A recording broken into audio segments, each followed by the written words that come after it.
Shalom to each one of you all. We wish you, each one of you all, a blessed new year.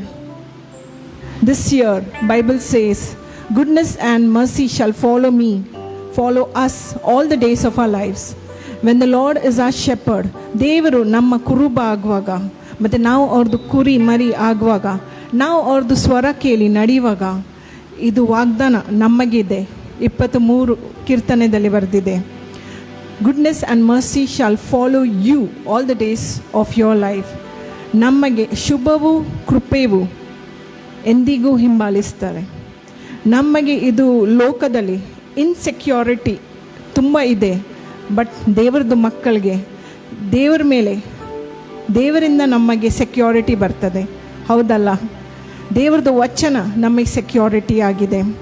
ಅಬ್ರಹಾಮ್ಗೆ ದೇವರು ಹೇಳಿದರು, ನಿನ್ನ ಜನರು, ನಿನ್ನ land ಎಲ್ಲ ಬಿಟ್ಟು ನಾನು ಹೇಳಿದ ಪ್ಲೇಸ್ಗೆ ಬರಬೇಕು. ಅಬ್ರಹಾಮ್ ಜಸ್ಟ್ ಫೇತಿಂದ ಎಲ್ಲ ಬಿಟ್ಟು ಹೋದ. ಅವನಿಗೆ ಏನು ಲಾಸ್ ಆಯಿತಾ? ಇಲ್ಲಲ್ಲ, ಅವನಿಗೆ ಒಳ್ಳೆಯದೇ ಆಯಿತು. ನಾವು ಕೂಡ ದೇವ್ರದ್ದು ಸ್ವರ ಕೇಳಿ ಹೋಗುವಾಗ ನಾವು ಗುಂಡಿ ಒಳಗೆ ಬೀಳುವುದಿಲ್ಲ, ನಮಗೆ ಒಳ್ಳೆಯದೇ ಆಗ್ತದೆ. ದೇವರು ಒಳ್ಳೆ ದೇವರಾಗಿದ್ದಾರೆ. ಅವ್ರದ್ದು ಪ್ಲ್ಯಾನ್ಸ್ ನಿಮ್ಮ ಬಗ್ಗೆ, ನನ್ನ ಬಗ್ಗೆ ಒಳ್ಳೆಯದೇ ಇದೆ. ಅವ್ರು ನಮಗೆ ಗುಂಡಿಗೆ ಕೊಂಡೋಗೋದಿಲ್ಲ, ಒಳ್ಳೆ ಮೇಲೆದೇ ಸ್ಥಾನಕ್ಕೆ ಕೊಂಡೋಗ್ತಾರೆ. ಸೊ ನಾವು ಇದು ವರ್ಷ ನಿರ್ಧಾರ ಮಾಡುವ, ನಾನು ನನ್ನ ಯೆಹೋವ ದೇವರದು ಸ್ವರ ಕೇಳಿ ಮುಂದೆ ಹೋಗ್ತಾನೆ. Shall we all close our eyes and pray, for he is worthy to receive all glory. Hallelujah. Thank you, Jesus. ದೇವರೇ, ನಾವು ಇದು ಸಮಯ ನಿಮ್ಮ ಕೈದಲ್ಲಿಡ್ತೇವೆ ದೇವರೇ. ಹಾಲೆಲೂಯ. Thank you Jesus. ನಿಮ್ಮ ಹೆಸರು ಮಹಿಮೆ ಆಗಲಿ ದೇವರೇ. ಓ ಹಾಲೆಲೂಯ. ನಿಮ್ಮ ವಚನದಲ್ಲಿ ಬರೆದಿದೆ, I will bring my people from north, south, west, east and gather together for your glory. So ನಿಮ್ಮ ಮಹಿಮೆ ಆಗಲಿ ದೇವರೇ. ನಾವು ನಿಮ್ಮ ಸ್ತುತಿ ಮಾಡುವಾಗ ದೇವರೇ, ನೀವು ನಿಮಗೆ ಗೌರವ ಸಿಕ್ಕಲಿ. Let your name be honoured. For you are worthy, Lord. You are worthy, Lord. You are so exalted, but you became low for us, O Lord, Abba Father. ನಮ್ಮೋಸ್ಕರ ನೀವು ನಮ್ರ ಆಗಿದ್ದೀರಿ ದೇವರೇ. ಇದು ಲೋಕಕ್ಕೆ ಬಂದದು ನಮ್ಮೋಸ್ಕರ, ನಾವು ದೇವರೊಟ್ಟಿಗೆ ಒಂದಾಗಲಿಕ್ಕೆ. Thank you Jesus. You are worthy, Lord, to be honored. You are worthy to be worshipped, you Lord.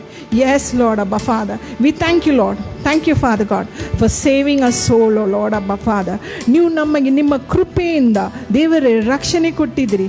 ಅದಕ್ಕೆ ನಾವು ನಿಮಗೆ ಸ್ತೋತ್ರ ಹೇಳ್ತಾ thank you Jesus. We were unworthy, Lord. ನಾವು ವರ್ದಿ ಇದ್ದ ಜನವರಲ್ಲ ದೇವರೇ. ನಿರ್ಬಲ ಇದ್ದ ಜನವರು. ಬಟ್ ನಿಮ್ಮ ಕೃಪೆಯಿಂದ ದೇವರೇ ದೊಡ್ಡ ದೊಡ್ಡ ಕಾರ್ಯ ಮಾಡಲಿಕ್ಕೆ, ನಿಮ್ಮ ರಾಜ್ಯದೋಸ್ಕರ, ನಿಮ್ಮ ಪಾರ್ಟ್ನರ್ಶಿಪ್ ಜೊತೆ ನೀವು ನಮಗೆ ಕರೆದಿದ್ದೀರಿ. Thank you Jesus. ನೀವು ನಂಬಿಗಸ್ತ ದೇವರಾಗಿದ್ದೀರಿ. ನೀವು ನಮಗೆ ಎಂದಿಗೂ ಕೈ ಬಿಡುವುದಿಲ್ಲ. Thank you Jesus. We worship you, lord. Help us to worship you in spirit and in truth. In Jesus precious name we pray. Amen. Will worship the lord with the song, ಹೋ ತೇರಿ ಸ್ತುತಿ ಆರಾಧನಾ. Hallelujah. Thank you Jesus. Shall we all rise on our feet and worship the Lord?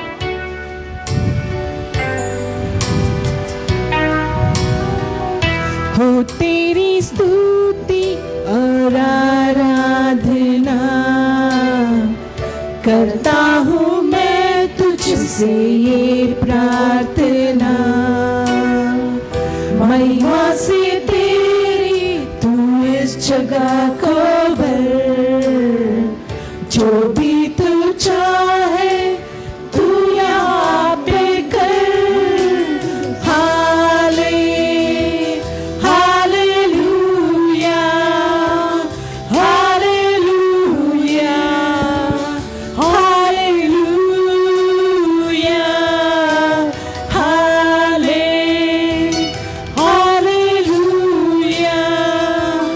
Hallelujah.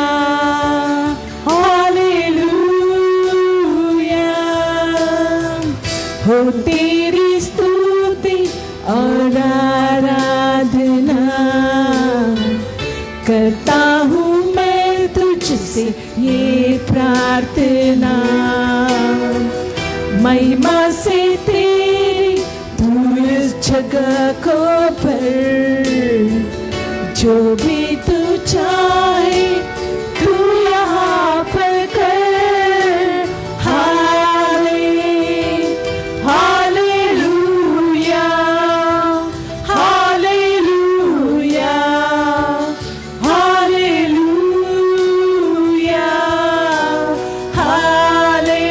worthy Lord, hallelujah, worthy to be worshipped, hallelujah, worthy to receive our glory, Lord, hallelujah. करुणा से तेरी नया दिन दिखाता है, डाल बनकर मेरी तू मुझे बचाता है। जब मैं पुकारूं तू दौड़ आता है, जब मैं गिरूं मुझे उठाता है। Come on church, he's worthy. Hallelujah, hallelujah, hallelujah,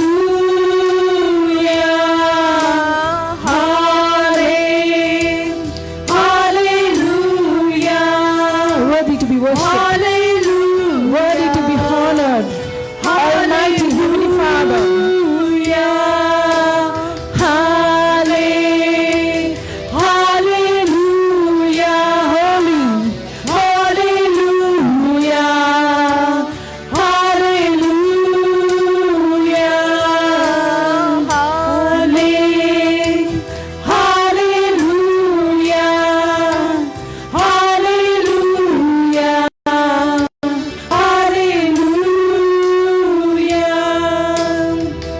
सारे जहां में तुझसा कोई नहीं, तुझको छोड़ कोई प्रभु ये है नहीं।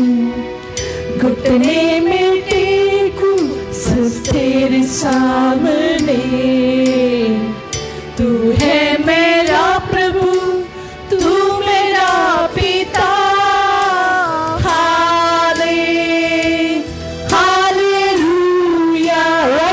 Church. Hallelujah, hallelujah, hallelujah,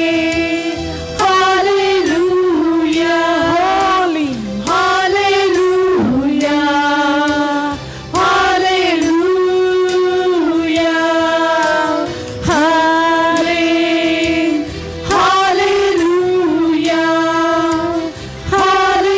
hallelujah, hallelujah, करुणा से तेरी नया दिन दिखाता है, डाल बनकर मेरी तू मुझे बचाता है। जब मैं पुकारूं तू दौड़ आता है, जब मैं गिरूं मुझे उठाता है।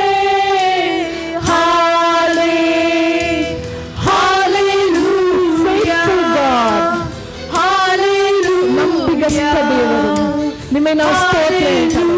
Thank you Jesus. ನೀವು ನಮಗೆ ಎಂದಿಗೂ ಕೈ ಬಿಡುವುದಿಲ್ಲ. Hallelujah. Hallelujah. Hallelujah. Hallelujah. Hallelujah.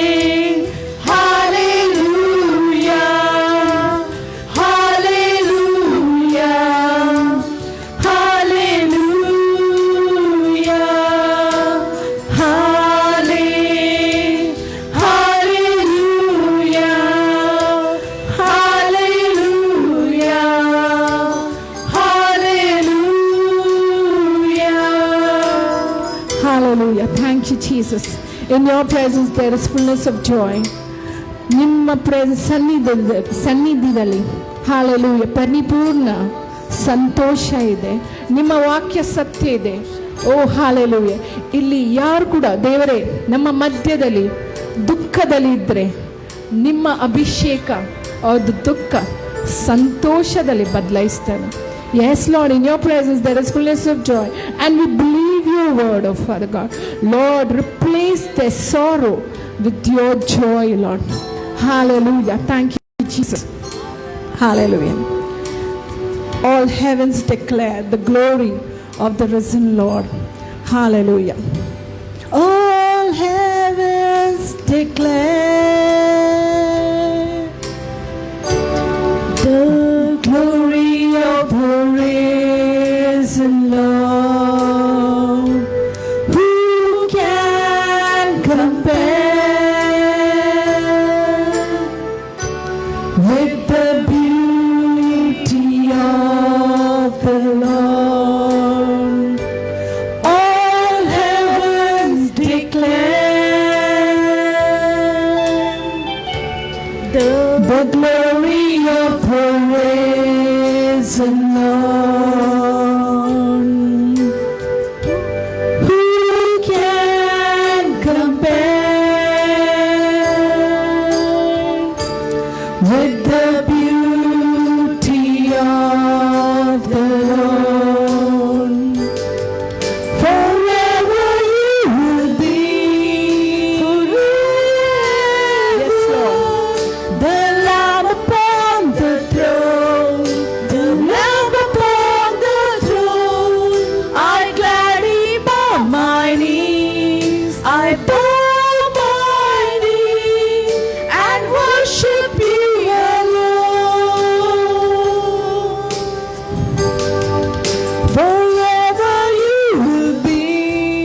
Forever.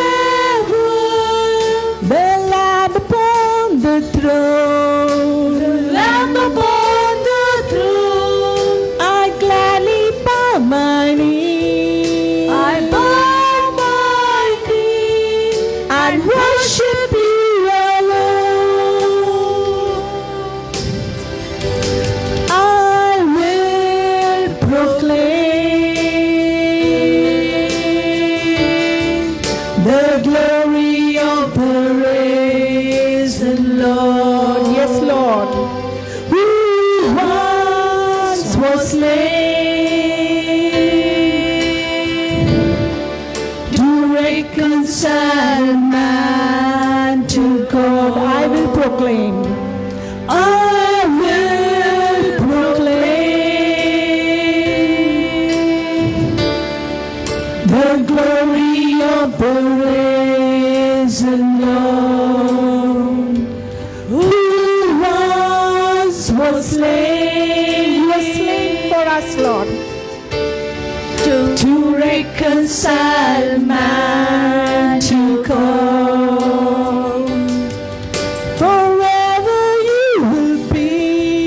Forever. The Lamb upon the throne, the Lamb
proclaim. I will proclaim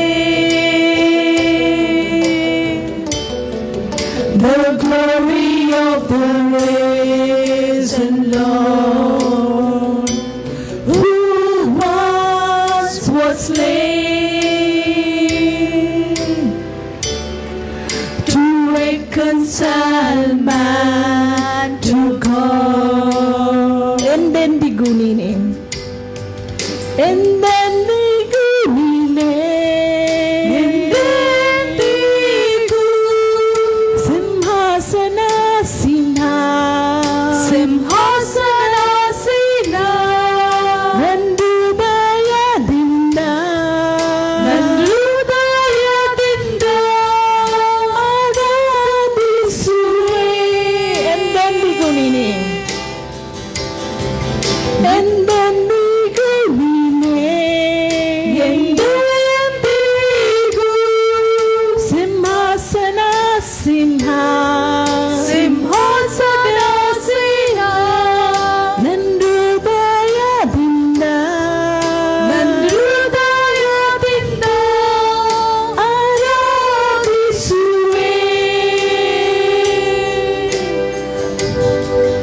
ಎಂದೆಂದಿಗೂ ನೀನೆ, ಎಂದೆಂದಿಗೂ ಸಿಂಹಾಸನಾಸೀನ, ಸಿಂಹಾಸನಾಸೀನ, ನನ್ನ ಹೃದಯದಿಂದ, ನನ್ನ ಹೃದಯದಿಂದ ಆರಾಧಿಸುವೆ.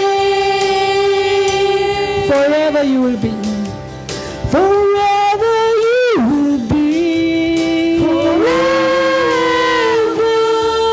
the Lamb upon the throne. the Lamb upon the throne, I gladly bow my knee I bow my knee and worship you alone. Forever you will be,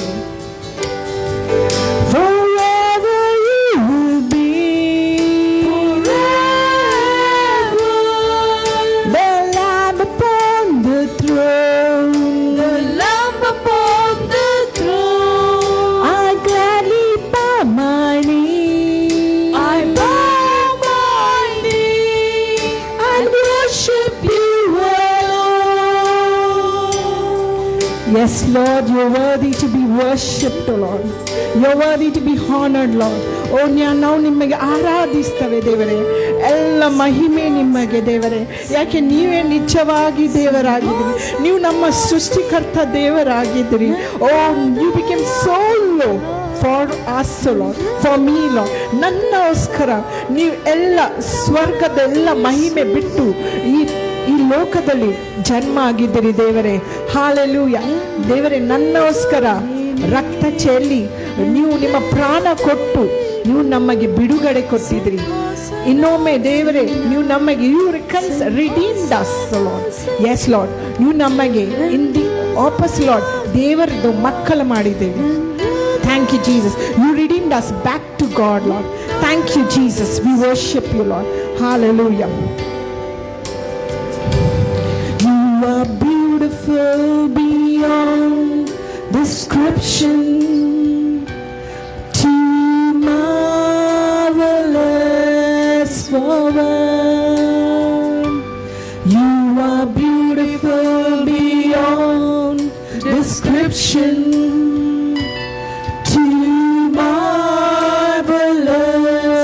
for words, too wonderful for comprehension, like nothing ever seen or heard. Who can fathom the depths of your wisdom? Who can fathom the depths of your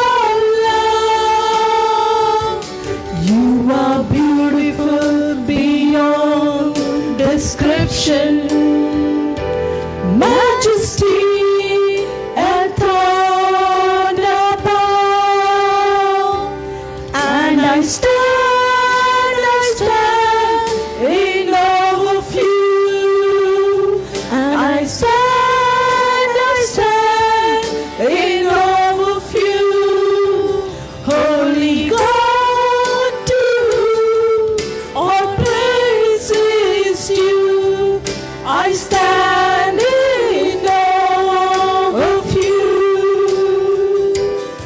Holy God, to whom all praise is due, I stand in awe of you.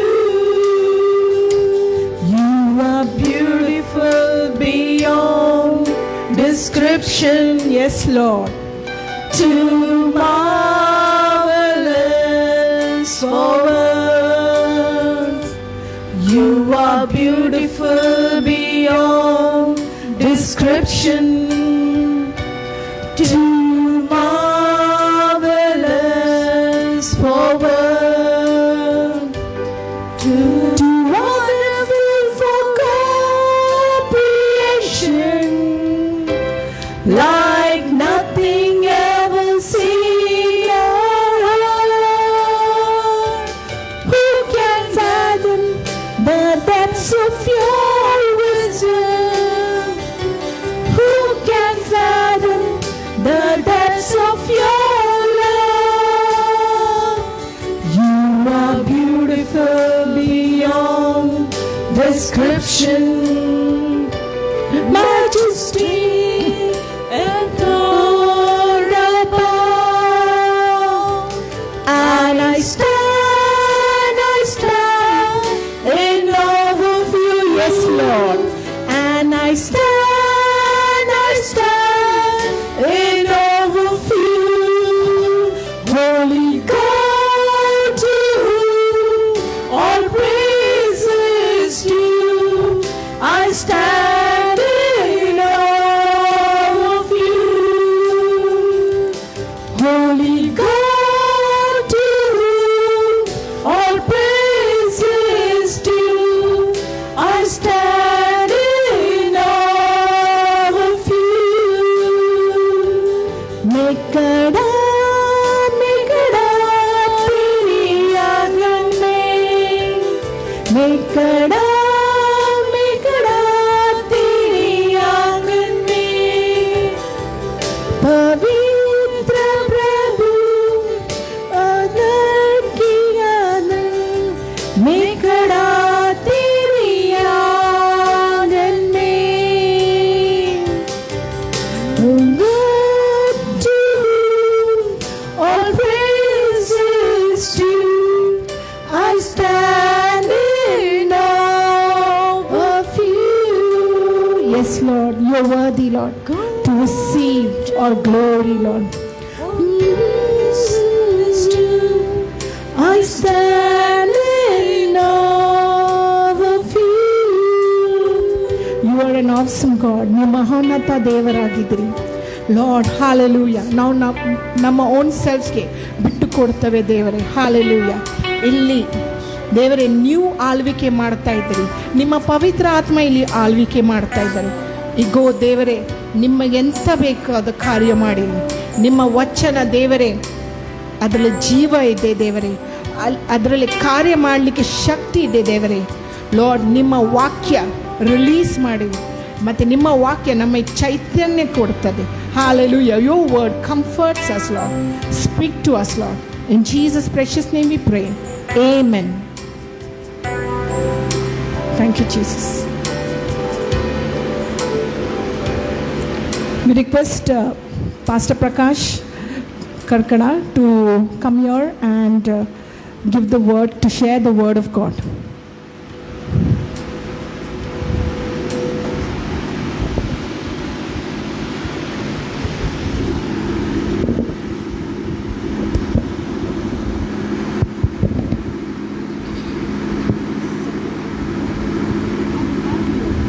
ಪ್ರಾರ್ಥನೆ ಮಾಡೋಣ.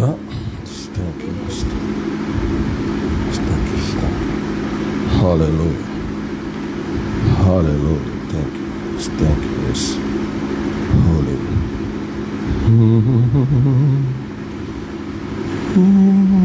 Yes, thank you. Yesuvve ಮಾತನಾಡು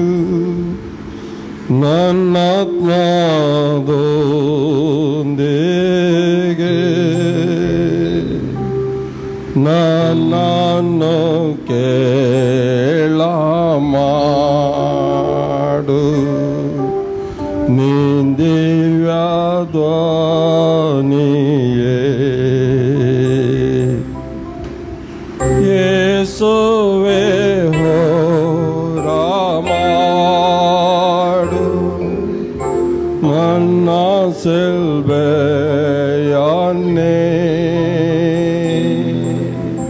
ಯೇಸುವೆ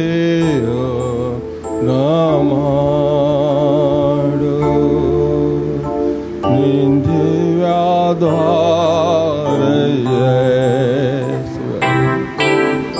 ಯೇಸುವೆ ಮಾತನಾಡು ನಾನಾತ್ಮದೊಂದಿಗೆ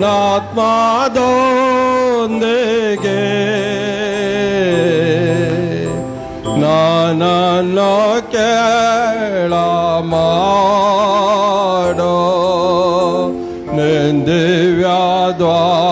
ನಿಂದಿವ್ಯಾಧ್ವನಿಯೇ ಯೇಸುವೆ ಹೋರಾಮಾಡು ಈ ಬಡದಾಸಗೆ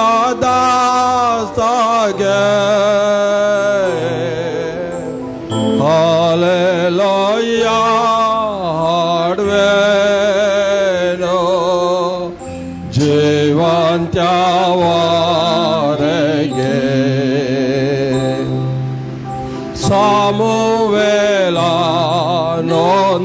ಸಮುವೇಲನೊಂದಿಗೆ ಯೆಹೋವ ದೇವರೇ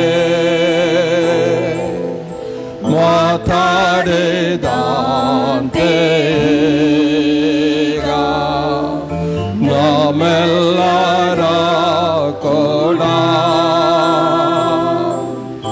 ಮಾತಾಡೋ ಯೇಸುವೇ ಒಳ್ಳೆ ಕೊರಬಾನೆ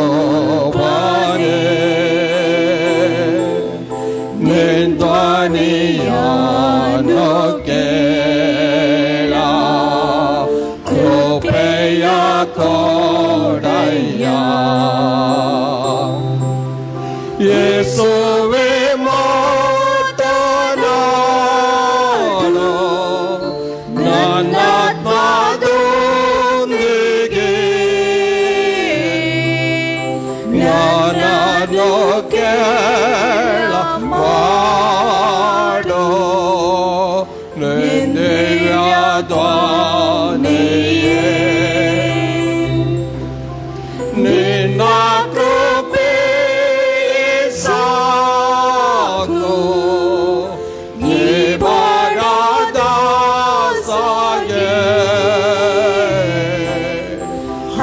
ಹಾಲೆಲೂಯ ಹಾಡುವೆನು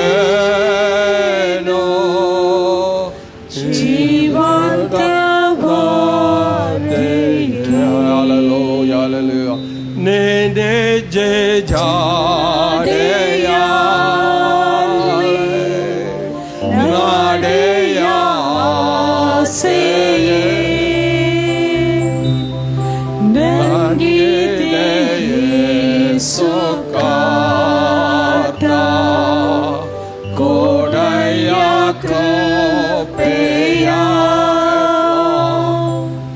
ಕಣ್ಣೀರು ಬಿಟ್ಟು ಯಾತ್ರೆ ಮಾಡುವೆ ನಾನೆಲ್ಲೇ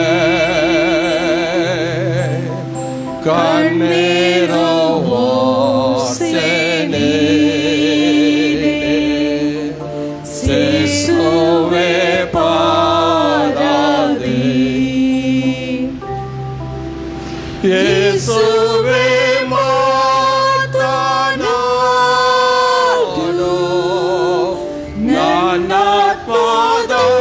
ನನ್ನಾತ್ಮದೊಂದಿಗೆ ನನ್ನನ್ನು ಕೇಳ ಮಾಡೋ ನಿಂದಿವ್ಯಾಧ್ವನಿಯೇ ನಿನ್ನ ಕೃಪೆ ಸಾಕು ಈ ಬಡದಾಸಗೆ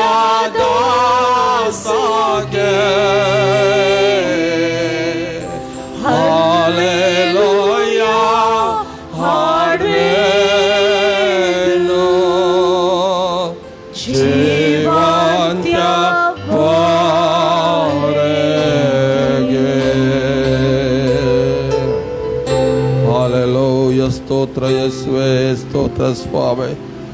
ಈ ಬೆಳಗಿನ ಜಾವಕ್ಕಾಗಿ ನಿನಗೆ ಸ್ತೋತ್ರಪ್ಪ. ನೀನು ನನ್ನ ಸಂಗಡ ನಮ್ಮ ಸಂಗಡ ಮಾತನಾಡು. ನಿನ್ನ ಧ್ವನಿಯನ್ನು ಕೇಳುವುದಕ್ಕಾಗಿ ನಮ್ಮ ಕಿವಿಗಳನ್ನು ತೆರೆಯುವಂತೆ ಮಾಡು. ಪ್ರಕಟಣೆಯ ಗ್ರಂಥಕರ್ತನ ಹೇಳ್ತಾನೆ, ಕಿವಿಯುಳ್ಳವನು ಕೇಳಲಿ ದೇವರ ಸ್ವರವನ್ನು. ನಮ್ಮ ದೇವರೇ, ನಮಗೆ ನೀನು ಕಿವಿ ಕೊಟ್ಟಿದ್ಯಪ್ಪ. ನಮ್ಮ ಶರೀರದ ಒಂದೊಂದು ಭಾಗಗಳನ್ನು ನೀನು ನಿನ್ನ ಕೃಪೆಯ ಮೂಲಕ ಸ್ವಸ್ಥತೆಯನ್ನು ಕೊಟ್ಟು ನಡೆಸಿದ, ಅದಕ್ಕಾಗಿ ಸ್ತೋತ್ರ. ಆದ್ದರಿಂದ ಸ್ವಾಮಿ, ನಿನ್ನ ಸ್ವರವನ್ನು ಕೇಳುವಂತೆ ಮಾಡು, ನಿನ್ನ ಧ್ವನಿಯನ್ನು ಗ್ರಹಿಸುವಂತೆ ಮಾಡು, ನಿನ್ನ ಮಾರ್ಗದಲ್ಲಿ ನಡೆಯುವಂತೆ ಮಾಡು, ನಿನ್ನ ಸತ್ಯ ಬೋಧನೆಯನ್ನು ನಮಗೆ ತಿಳಿಯಪಡಿಸು. ಯೇಸುವಿನ ದಿವ್ಯ ನಾಮದಲ್ಲಿ ಬೇಡಿದೆನು ತಂದೆ, ಆಮೆನ್. ಎಲ್ಲರನ್ನು ಕರ್ತನ ನಾಮದಲ್ಲಿ ವಂದಿಸ್ತೇನೆ. ಈ ಹೊಸ ವರ್ಷಗಳಲ್ಲಿ ನಮ್ಮನ್ನು ದೇವರು ನಡೆಸ್ತಾ ಇದ್ದಾನೆ. ಈ ಹೊಸ ವರ್ಷ ನಮಗೆ ದೇವರು ಒಂದು ಕೃಪೆ ಮೂಲಕ ಕೊಟ್ಟಿದ್ದಾನೆ ಎಂಬುದಾಗಿ ನಾನು ನೆನೆಸ್ತೇನೆ. ಯಾಕಂದರೆ ಭಯಂಕರವಾದಂಥ ರೋಗಗಳು ಮನುಷ್ಯನನ್ನು ಬಾಧಿಸ್ತಾ ಇರುವಾಗ, ಭಯದಲ್ಲಿ ಇರುವಾಗ ಮನುಷ್ಯ ತನ್ನ ಮನೆಯಿಂದ ಹೊರಗೆ ಹೋಗುವುದಕ್ಕೆ ಭಯಪಡ್ತಾ ಇದ್ದ. ಒಬ್ಬರ ಸಂಗಡ ಮಾತನಾಡುವುದಕ್ಕೆ ಭಯಪಡ್ತಾ ಇದ್ದ. ಒಬ್ಬರಿಗೆ ಕೈ ಕೊಡುವುದಕ್ಕಾಗಿ ಹೆದರ್ತಾ ಇದ್ದ. ರೋಗವು ನಮ್ಮನ್ನು ಮುಟ್ಟುತ್ತದು. ಗಂಡ ಹೆಂಡತಿಯನ್ನು ನೋಡುವುದಕ್ಕೆ ಸಂದರ್ಭ ಸಿಕ್ಕಲಿಲ್ಲ. ಮರಣದ ಸಮಯದಲ್ಲಿ ಗಂಡನಿಗೆ ಹೆಂಡತಿಯನ್ನು ನೋಡುವುದಕ್ಕೆ ಸಮಯ ಸಿಕ್ಕಲಿಲ್ಲ. ಭಯ ಕಾಡ್ತಾ ಇದ್ದು. ಒಂದು ವೇಳೆ ನನ್ನ ಗಂಡನು ಸತ್ತಿದ್ದಾನೆ, ಆತನನ್ನು ನೋಡುವುದಕ್ಕೆ ನಾನು ಹೋಗಬೇಕೆಂಬುದಾಗಿ ಆಸೆ ಇದ್ದರೂ ಆಕೆಯಲ್ಲಿ ಒಂದು ಭಯ ಇತ್ತು, ಆ ರೋಗ ನನಗೆ ಹಿಡಿತದೋ ಎಂಬುದಾಗಿ. ಯಾಕಂದರೆ ಭಯ, ಎಲ್ಲಿಗೂ ನೋಡಿದರೂ ಭಯ ಭಯ ಭಯ. ಭಯದಿಂದಲೇ ಮನುಷ್ಯ ಜೀವನವನ್ನು ಕಳೀತಾ ಇದ್ದ. ನಾನು ಕೂಡ ಭಯದಿಂದಲೇ ಸಾಯ್ತೇನೋ ಎಂಬುದಾಗಿ ನೆನೆಸುವಂಥ ಸಮಯಗಳಲ್ಲಿ ದೇವರು ತನ್ನ ಮಕ್ಕಳನ್ನು ಯಾವ ರೀತಿಯಲ್ಲಿ ನಡೆಸ್ತಾನೆ ಎಂಬುದಾಗಿ ಆದಿಕಾಂಡದಿಂದ ನಾವು ವಿಮೋಚನಾ ಕಾಂಡದವರೆಗೂ ನಾವು ಓದುತ್ತಾ ಹೋಗುವಾಗ ದೇವರು ತನ್ನ ಮಕ್ಕಳನ್ನು ಯಾವ ರೀತಿಯಲ್ಲಿ ನಡೆಸ್ತಾನೆ, ಇಸ್ರೇಲಿಯರನ್ನು ದೇವರು ಯಾವ ರೀತಿಯಲ್ಲಿ ನಡೆಸಿಕೊಂಡು ಹಾಗೆ ವಿಮೋಚನಾ ಕಾಂಡ 3ನೇ ಸಂಧಿಯಿಂದ ನಾವು ಓದುತ್ತಾ ಹೋಗುವಾಗ ದೇವರು ಮೋಶೆಯನ್ನು ಕರೀತಾನೆ. ನೀನು ಇಸ್ರೇಲಿಯರನ್ನು ಐಗುಪ್ತ ದೇಶದಿಂದ ಕಾನಾನ್ ದೇಶಕ್ಕೆ ನೀನು ನಡೆಸಿಕೊಂಡು ಹೋಗಬೇಕು ಎಂಬುದಾಗಿ ದೇವರು ಹೇಳ್ತಾನೆ. ಆವಾಗ ಮೋಶೆ ಭಯಪಡುತ್ತಾನೆ, ಫರೋಹನಿಗೆ ಭಯಪಡ್ತಾನೆ. ಯಾಕಂದರೆ ಆತನು ಅಲ್ಲಿಂದ ಓಡಿ ಬಂದ ಆತನು ಭಯದಿಂದ ಆತನನ್ನು ಕೊಲ್ಲುತ್ತಾನೆ ಫರೋಹನು ಎಂಬುದಾಗಿ ನೆನೆಸಿಕೊಂಡು ಅಲ್ಲಿಂದ ತನ್ನ ಜೀವ ರಕ್ಷಣೆಗಾಗಿ ಆತನು ತನ್ನ ಮಾವನಾದಂಥ ಪಿತ್ರೋನನ ಬಳಿಗೆ ಆತನು ಓಡಿ ಬಂದಿದ್ದಾನೆ. ಅಲ್ಲಿ ಆತನು 40 ವರ್ಷ ರಾಜನ ಮನೆತನದಲ್ಲಿ ಔತಣವನ್ನು ಮಾಡುತ್ತಾ ಉಣ್ಣುತ್ತಾ ತಿನ್ನುವಂಥ ಮೋಶೆ ಅದನ್ನೆಲ್ಲವನ್ನು ಬಿಟ್ಟು ಭಯಪಟ್ಟು ತನ್ನ ಜೀವವನ್ನು ಉಳಿಸೋದಕ್ಕೋಸ್ಕರ ಆತನು ಪಿತ್ರೋನನ ಮನೆಗೆ ಬಂದದನ್ನು ನಾವು ಅಲ್ಲಿ ನೋಡ್ತೇವೆ. ಭಯ, ಸಾಯುವುದಕ್ಕೆ ಎಲ್ಲರಿಗೂ ಭಯ. ನಮಗೆ ಎಲ್ಲರಿಗೂ ಭಯ ಉಂಟು. ಸಾಯಲಿಕ್ಕೆ ಯಾರಿಗೂ ಕೂಡ ಮನಸ್ಸಿಲ್ಲ. ಇದನ್ನೆಲ್ಲ ನಾವು ಆಸ್ಪತ್ರೆಗಳಲ್ಲಿ ಹೋಗಿ ನೋಡುವಾಗ, ಅಮ್ಮ ಅಪ್ಪ ನಿಮ್ಮ ಮುಗೀತು ಅಂತ ಹೇಳುವಾಗ ಅವ್ರು ಹೇಳಿದ್ರು, ಹೇಗಾದರೂ ಡಾಕ್ಟ್ರೆ ನನ್ನನ್ನು ಬಚಾವ್ ಮಾಡಿರಿ, ನನಗೆ ಬದುಕಬೇಕು. ಯಾಕೆಮ್ಮ 90 ವರ್ಷ ಆಗಿದೆ, 100 ವರ್ಷ ಆಗಿದೆ, ಇನ್ನೂ ಕೂಡ ನಿಮಗೆ ಬದುಕಬೇಕಾ? ಹೌದು ಡಾಕ್ಟ್ರೆ, ನಮಗೆ ಬದುಕಬೇಕು. ಸಾಯಲಿಕ್ಕೆ ಯಾರಿಗೂ ಕೂಡ ಮನಸ್ಸಿಲ್ಲ. ಸಾಯಲಿಕ್ಕೆ ಮನಸ್ಸುಂಟಾ? ಸಾಯಲಿಕ್ಕೆ ಮನಸ್ಸುಂಟಾ? ಬೇರೆಗೆಲ್ಲ ಮನಸ್ಸು ಪುರಗಳೆಲ್ಲ ಬದುಕೋಡು, 1000 ವರ್ಷ ಬದುಕೋಡು. ಆ ಕಾಲೋಡು 1000 ವರ್ಷ ಬದುಕಿದಿನಕ್ಕೆ ಇತ್ತಲೆ ಎಂಕುಲು 10 ವರ್ಷ ಬದುಕೋಡು ಬಂಡದು ಪುರಗಳೆಲ್ಲ ಆಶೆ ಉಂಟು. ಅಡೆ ದೇವರು ಕೊಡ್ತಿನ ಆಯುಷ್ಯ 120 ವರ್ಷ ಮಾತ್ರ. ಕಡೆಗೂ ದೇವರು ಕೊಡ್ತಿನ ಆಯುಷ್ಯ ಮನುಷ್ಯಗೆ 120 ವರ್ಷ. ಅಪ್ಪ ಎಲ್ಪ 80 ಎತ್ತ 120 ವರ್ಷ ಕಷ್ಟ. ಸರಿಯಾ ಸುಲ್ಲ? ಬೈಬಲ್ ಉಂಡಜ್ಜ? ಎಲ್ಲಿ ಉಂಟು? ಆದಿಕಾಂಡ 6ನೇ ಸಂಧಿ ಅಲ್ಲಿ ಓದುವಾಗ ನಮಗೆ ಗೊತ್ತಾಗ್ತದೆ. ನೋಡಿ,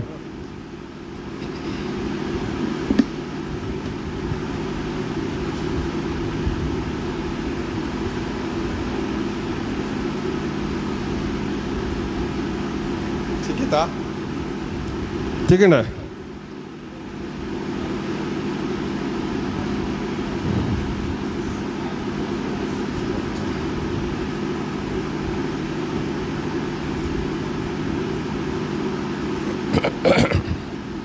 ಸಿಕ್ಕಿದವರು ಓದಿ.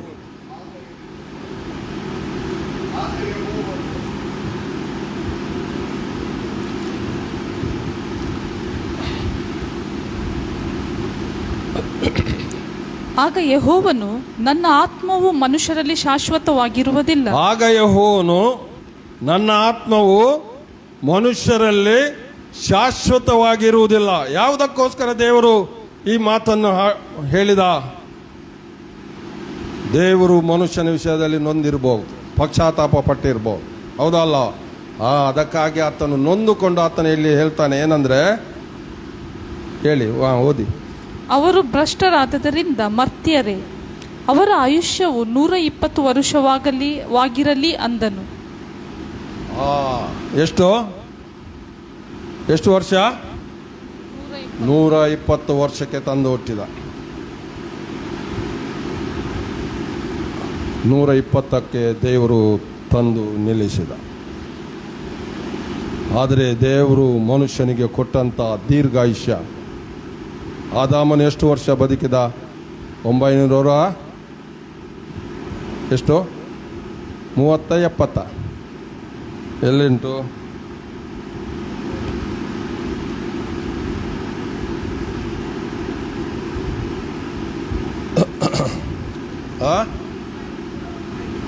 ಎಷ್ಟು?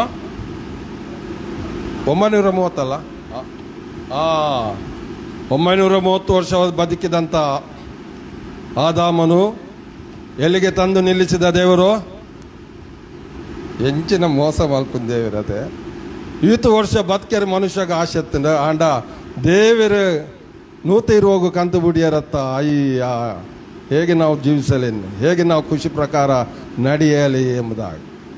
ಕರ್ತನಲ್ಲಿ ಪ್ರೀತಿಯುಳ್ಳ ದೇವ ಮಕ್ಕಳೇ, ದೇವರು ಒಂದು ಕಾರ್ಯ ಮಾಡುವುದಾದರೆ ಆತನು ತನ್ನ ಖುಷಿ ಅನುಸಾರವಾಗಿ ಆತನು ಯಾವುದನ್ನು ಮಾಡುವುದಿಲ್ಲ.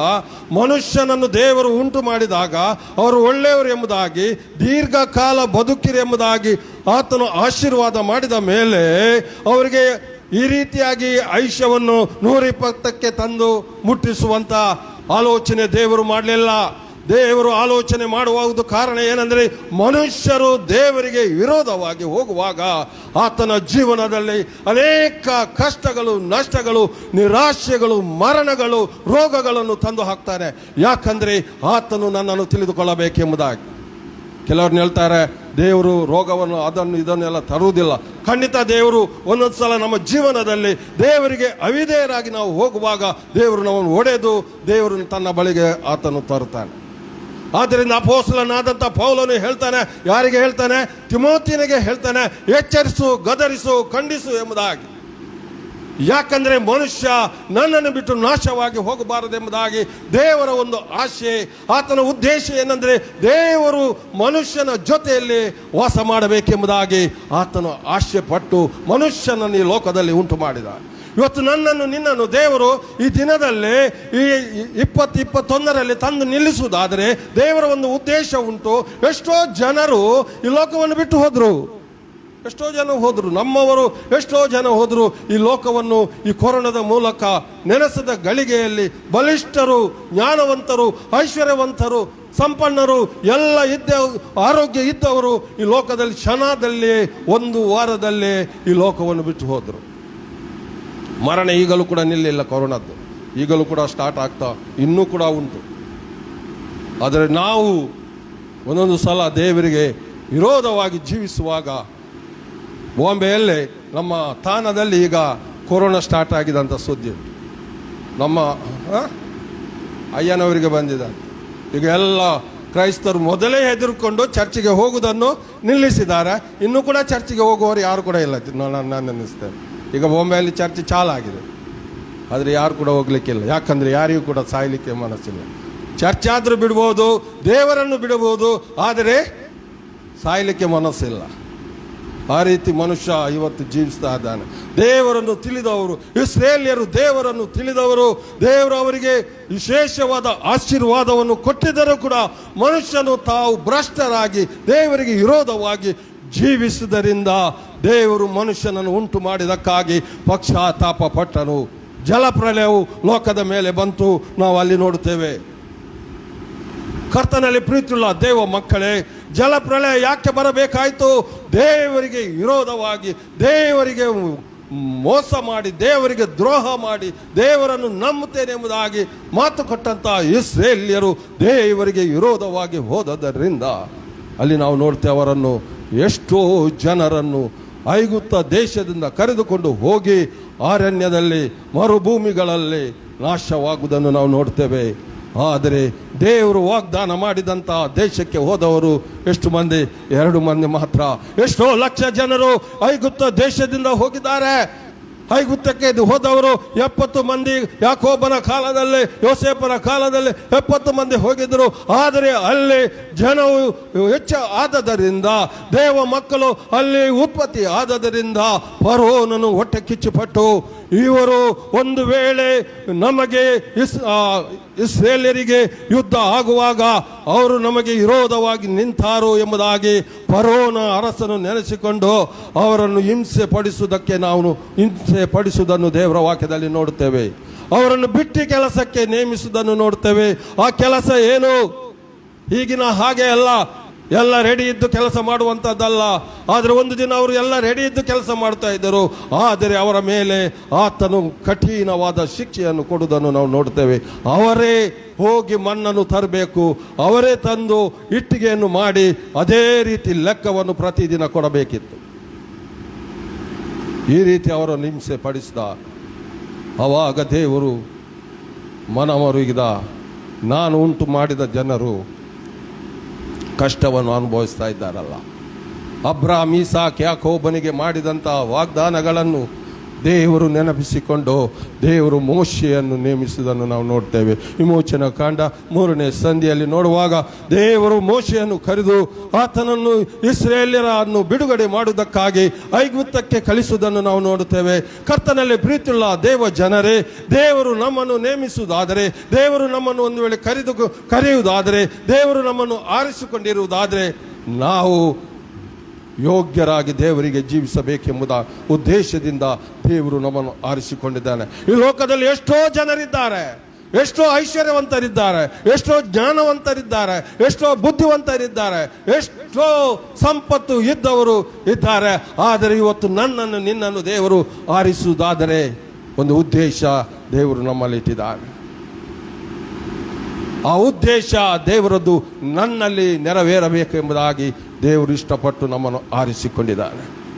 ಇಸ್ರೇಲ್ಯರನ್ನು ದೇವರು ಆರಿಸಿಕೊಂಡ ಉದ್ದೇಶ, ಅವರು ನನ್ನ ಸ್ವರಕ್ಕೆ ಕಿವಿ ಕೇಳಿ ನನ್ನನ್ನು ಪೂರ್ಣ ಹೃದಯದಿಂದ, ಪೂರ್ಣ ಪ್ರಾಣದಿಂದ, ಪೂರ್ಣ ಶಕ್ತಿಯಿಂದ ಆರಾಧಿಸಬೇಕೆಂಬ ಒಂದೇ ಉದ್ದೇಶ. ನಾನಲ್ಲದೆ ನಿಮಗೆ ಬೇರೆ ದೇವರು ಇಲ್ಲ ಎಂಬುದಾಗಿ ದೇವರು ಯಾವಾಗ ಅವರಿಗೆ ಹೇಳಿದನು, ಆವಾಗ ಅವರು ಕೂಡ ಮಾತು ಕೊಟ್ಟಿದ್ದಾರೆ, ನಾವು ನಿನ್ನನ್ನಲ್ಲದೆ ಬೇರೆ ಯಾವ ದೇವರನ್ನು ಕೂಡ ಆರಾಧಿಸುವುದಿಲ್ಲ. ಕರ್ತನಲ್ಲಿ ಪ್ರೀತಿಯುಳ್ಳ ದೇವ ಮಕ್ಕಳೇ, ಇವತ್ತು ನನ್ನನ್ನು ನಿನ್ನನ್ನು ದೇವರು ಈ ಹೊಸ ವರ್ಷಕ್ಕೆ ನಡೆಸುವುದಾದರೆ ದೇವರ ಉದ್ದೇಶ ನಮ್ಮಲ್ಲಿ ಇನ್ನೂ ಕೂಡ ಉಂಟು, ಮುಗಿದು ಹೋಗಲಿಲ್ಲ. ಒಂದು ವೇಳೆ ಮುಗಿದು ಹೋಗ್ತಿದ್ದರೆ ನಾವು ಈ ಲೋಕವನ್ನು ಬಿಟ್ಟು ಹೋಗ್ಬೋದು. ಆದರೆ ದೇವರು ನಮ್ಮನ್ನು ಕರೆಯಲಿಲ್ಲ. ಆತನ ಉದ್ದೇಶ ನಮ್ಮ ಜೀವಿತದಲ್ಲಿ ಇನ್ನೂ ಕೂಡ ಉಂಟು. ದೇವರ ಚಿತ್ತ ನಾವು ನೋಡ್ತೇವೆ. ಯೇಸುವನ್ನು ಶಿಲುಬೆಗೆ ಹಾಕುವಂಥದ್ದು ಅದು ಸಾಧಾರಣ ಕೆಲಸವಲ್ಲ. ದೇವರ ಚಿತ್ತದ ಪ್ರಕಾರ ಆ ಸಮಯದಲ್ಲೇ ಆತನನ್ನು ಶಿಲುಬೆಗೆ ಹಾಕಿದರು ಹೊರತು ಆತನು ಯಾವ ಸ್ಥಳದಲ್ಲಿ ಇದ್ದರೂ ಕೂಡ ಆತನನ್ನು ಹಿಡಿಯಬಹುದಿತ್ತು, ಆತನನ್ನು ಶಿಲುಬೆಗೆ ಹಾಕ್ಬೋದಿತ್ತು. ಯೇಸು ಸ್ವಾಮಿ ಹೇಳ್ತಾನೆ, ನಾನು ಯಾವಾಗಲೂ ಆಲಯದಲ್ಲಿರುವಾಗ ನನ್ನನ್ನು ಯಾಕೆ ನೀವು ಹಿಡಿಯಲಿಲ್ಲ? ಈಗ ಕಳ್ಳನನ್ನು ಹಿಡಿಯುವ ಹಾಗೆ ನನ್ನನ್ನು ಹಿಡಿಯುವುದಕ್ಕೆ ಬಂದಿರಲ್ಲ ಎಂಬುದಾಗಿ ಅಲ್ಲಿ ಹೇಳುವುದನ್ನು ನಾವು ನೋಡ್ತೇವೆ. ಆತನ ಉದ್ದೇಶ ಆ ಸಮಯ ಆಗಿತ್ತು. 33.5 ವರ್ಷ ನಮ್ಮ ಕರ್ತನಾದ ಯೇಸು ಸ್ವಾಮಿ ನಮಗೋಸ್ಕರ ತನ್ನ ಜೀವಿತವನ್ನು ಈ ಲೋಕದಲ್ಲಿ ಸಮರ್ಪಣೆ ಮಾಡಿ ಆತನ ಕಡೆಗೆ ಹೇಳಿದಂಥ ಮಾತು, ತಂದೆ ನಿನ್ನ ಚಿತ್ತವನ್ನು ನಾನು ನೆರವೇರಿಸಿದ್ದೇನೆ. ಅನಂತರ ಆತನು ತನ್ನ ಪ್ರಾಣವನ್ನು ದೇವರ ಹಸ್ತಕ್ಕೆ ಒಪ್ಪಿಸಿಕೊಡುವುದನ್ನು ನಾವು ನೋಡ್ತೇವೆ. ದೇವರ ಚಿತ್ತವನ್ನು ಆತನು ನೆರವೇರಿಸಿ ಈ ಲೋಕವನ್ನು ಬಿಟ್ಟು ಹೋದ 33.5 ವರ್ಷ. ಇವತ್ತು ನಮಗೆ ದೇವರು ಎಷ್ಟು ವರ್ಷ ಕೊಟ್ಟಿದ್ದಾನೆ. ನಾವು ದೇವರನ್ನು ತಿಳಿದು ಎಷ್ಟು ವರ್ಷಗಳ ಆಯಿತು. ನಾವು ದೇವರ ಚಿತ್ತವನ್ನು ಮಾಡುತ್ತಾ ಇದ್ದೇವೋ, ದೇವರ ಚಿತ್ತಕ್ಕೆ ಒಳಗಾಗಿ ಜೀವಿಸ್ತಾ ಇದ್ದೇವೋ, ಅಥವಾ ನಾವು ಒಂದು ಸ್ವಾರ್ಥದಿಂದ, ಒಂದು ಮತ್ಲಾಬ್ನಿಂದ, ಒಂದು ಅರ್ಥದಿಂದ ನಾವು ದೇವರ ಬಳಿಗೆ ಬಂದಿದ್ದೇವೋ ಎಂಬುದಾಗಿ ನಮ್ಮನ್ನು ನಾವು ಪರೀಕ್ಷೆ ಮಾಡಿಕೊಳ್ಳೋಣ. ನಾವು ಈ ಲೋಕದಲ್ಲಿ ಸುಖವಾಗಿರಬೇಕು, ಆರೋಗ್ಯ ಇಲ್ಲದೆ ಜೀವಿಸಬೇಕು, ಎಲ್ಲರ ಮುಂದೆ ನಾವು ಒಂದು ಹೆಸರನ್ನು ಹೊಂದಿದವರಾಗಿ ಇರಬೇಕೆಂಬುದಾಗಿ ಅನೇಕರು ದೇವರನ್ನು ನಂಬಿಕೊಂಡು ದೇವರ ಬಳಿಗೆ ಬರ್ತಾರೆ. ಆದರೆ ದೇವರ ಉದ್ದೇಶ ಹಾಗೆ ಇರುವುದಿಲ್ಲ ಪ್ರಿಯರೇ. ಒಬ್ಬೊಬ್ಬರ ವಿಷಯದಲ್ಲಿ ಒಂದೊಂದು ಉದ್ದೇಶ ದೇವರು ನೇಮಕ ಮಾಡಿ ಆತನು ಆರಿಸಿಕೊಂಡಿದ್ದಾನೆ. ಕಷ್ಟ ಬರುವುದಂದರೆ ಕೆಲವರು ಹೇಳ್ತಾರೆ ದೇವರ ಮಕ್ಕಳಿಗೆ ಕಷ್ಟ ಪೂಜೆ ಅಂತ. ನಾನು ಬೈಬಲ್ನಲ್ಲಿ ಎಲ್ಲಿ ಕೂಡ ಓದಲಿಲ್ಲ ದೇವರ ಮಕ್ಕಳಿಗೆ ಜಾಸ್ತಿ ಕಷ್ಟ ಬರೋದು. ನಂಬ್ತೀರಾ? ಏನ ಅನ್ಪಾರ ದಾದಾ ಪ್ರೇಮಕ್ಕ ನಂಬುವಾರ ನಮ್ಮೋಡೆ ಆಪುಡು ದೇವರನ ಬಾಲೆಲೆಗ ಯೇಸು ಸ್ವಾಮಿ ಸೂಟೆ ಬಂತಿ ಎರೆಗಿಲ್ಲ ಏನೋ ಪಿರಾಡು ಬರ್ರಿ ಮನಸ್ಸುಂಡ ಏನ ಯೇಸುನ ಶಿಲುಬೆ ಅಂತ ಮುಂದೆ ಬರ್ಪಿನತ್ತೆ. ಯಾರನ್ನ ಶಿಲುಬೆ? ನನ್ನ ಶಿಲುಬೆನೆ ನಾನು ಹೊತ್ಕೊಂಡು ಹೋಗ್ಬೇಕು. ಶಿಲುಬೆ ಬನ್ನ ಒಂದೇ ಕಷ್ಟಜ್ಜಿ ರೋಗಜ್ಜಿ ದಾಲಾಪುಜಿ ಅಂತ ನಾವು ಜೀವಿಸಿಕೊಂಡು ನಾವು ಒಟ್ಟಾರೆ ಜೀವಿಸ್ತಾ ಇದ್ದರೆ ರೋಗವು ಕೂಡ ಬರ್ತದೆ, ಮರಣವು ಕೂಡ ಬರ್ತದೆ. ಎಷ್ಟೋ ದೇವ ಮಕ್ಕಳು ಈ ಲೋಕವನ್ನು ಬಿಟ್ಟು ಹೋದರು ಅವರ ಇಚ್ಛಾನುಸಾರವಾಗಿ ಜೀವಿಸೋದ್ರಿಂದ. ಆದ್ದರಿಂದ ದೇವರ ವಾಕ್ಯ ನಮಗೆ ಏನು ಹೇಳ್ತದೋ, ಎಲ್ಲಿ ನಾವು ಎಚ್ಚರಿಕೆ ಆಗಿರಬೇಕು, ಎಲ್ಲಿ ನಮ್ಮ ಪ್ರಾಣವನ್ನು ಶರೀರ ಆತ್ಮ ಪ್ರಾಣವನ್ನು ಕಾಪಾಡಿಕೊಳ್ಳಬೇಕು ಅಲ್ಲಿ ನಾವು ಕಾಪಾಡಿಕೊಳ್ಳಲೇಬೇಕು. ಇಲ್ಲದಿದ್ದರೆ ಪೆಟ್ಟು ಖಂಡಿತ ಖಂಡಿತ. ಆದ್ದರಿಂದ ದೇವರ ವಾಕ್ಯ ಹೇಳ್ತದೆ, ದೇವರನ್ನು ನಂಬುವವರು ಭಯ ಭಕ್ತಿಯಿಂದ ದೇವರನ್ನು ಆರಾಧಿಸಬೇಕು. ಭಯ ಅಂದರೆ ನಡುಗುವುದಲ್ಲ, ಹೆದರಿಕೊಂಡು ಜೀವಿಸುವುದಲ್ಲ. ದೇವರಿಗೆ ಭಯ ಭಕ್ತಿಯಲ್ಲಿ ನಡೆದುಕೊಂಡು ಹೋಗುವಾಗ ದೇವರು ನಮ್ಮನ್ನು ಎಲ್ಲ ಪರಿಸ್ಥಿತಿಗಳಲ್ಲಿ ಕೂಡ ಆತನು ಕಾಪಾಡುತ್ತಾನೆ.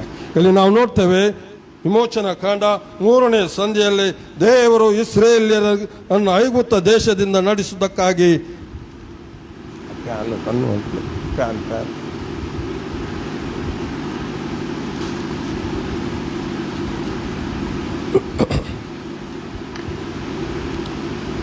3ನೇ ಸಂಧಿ 1ನೇ ವಚನದಿಂದ ಓದ್ರಿ.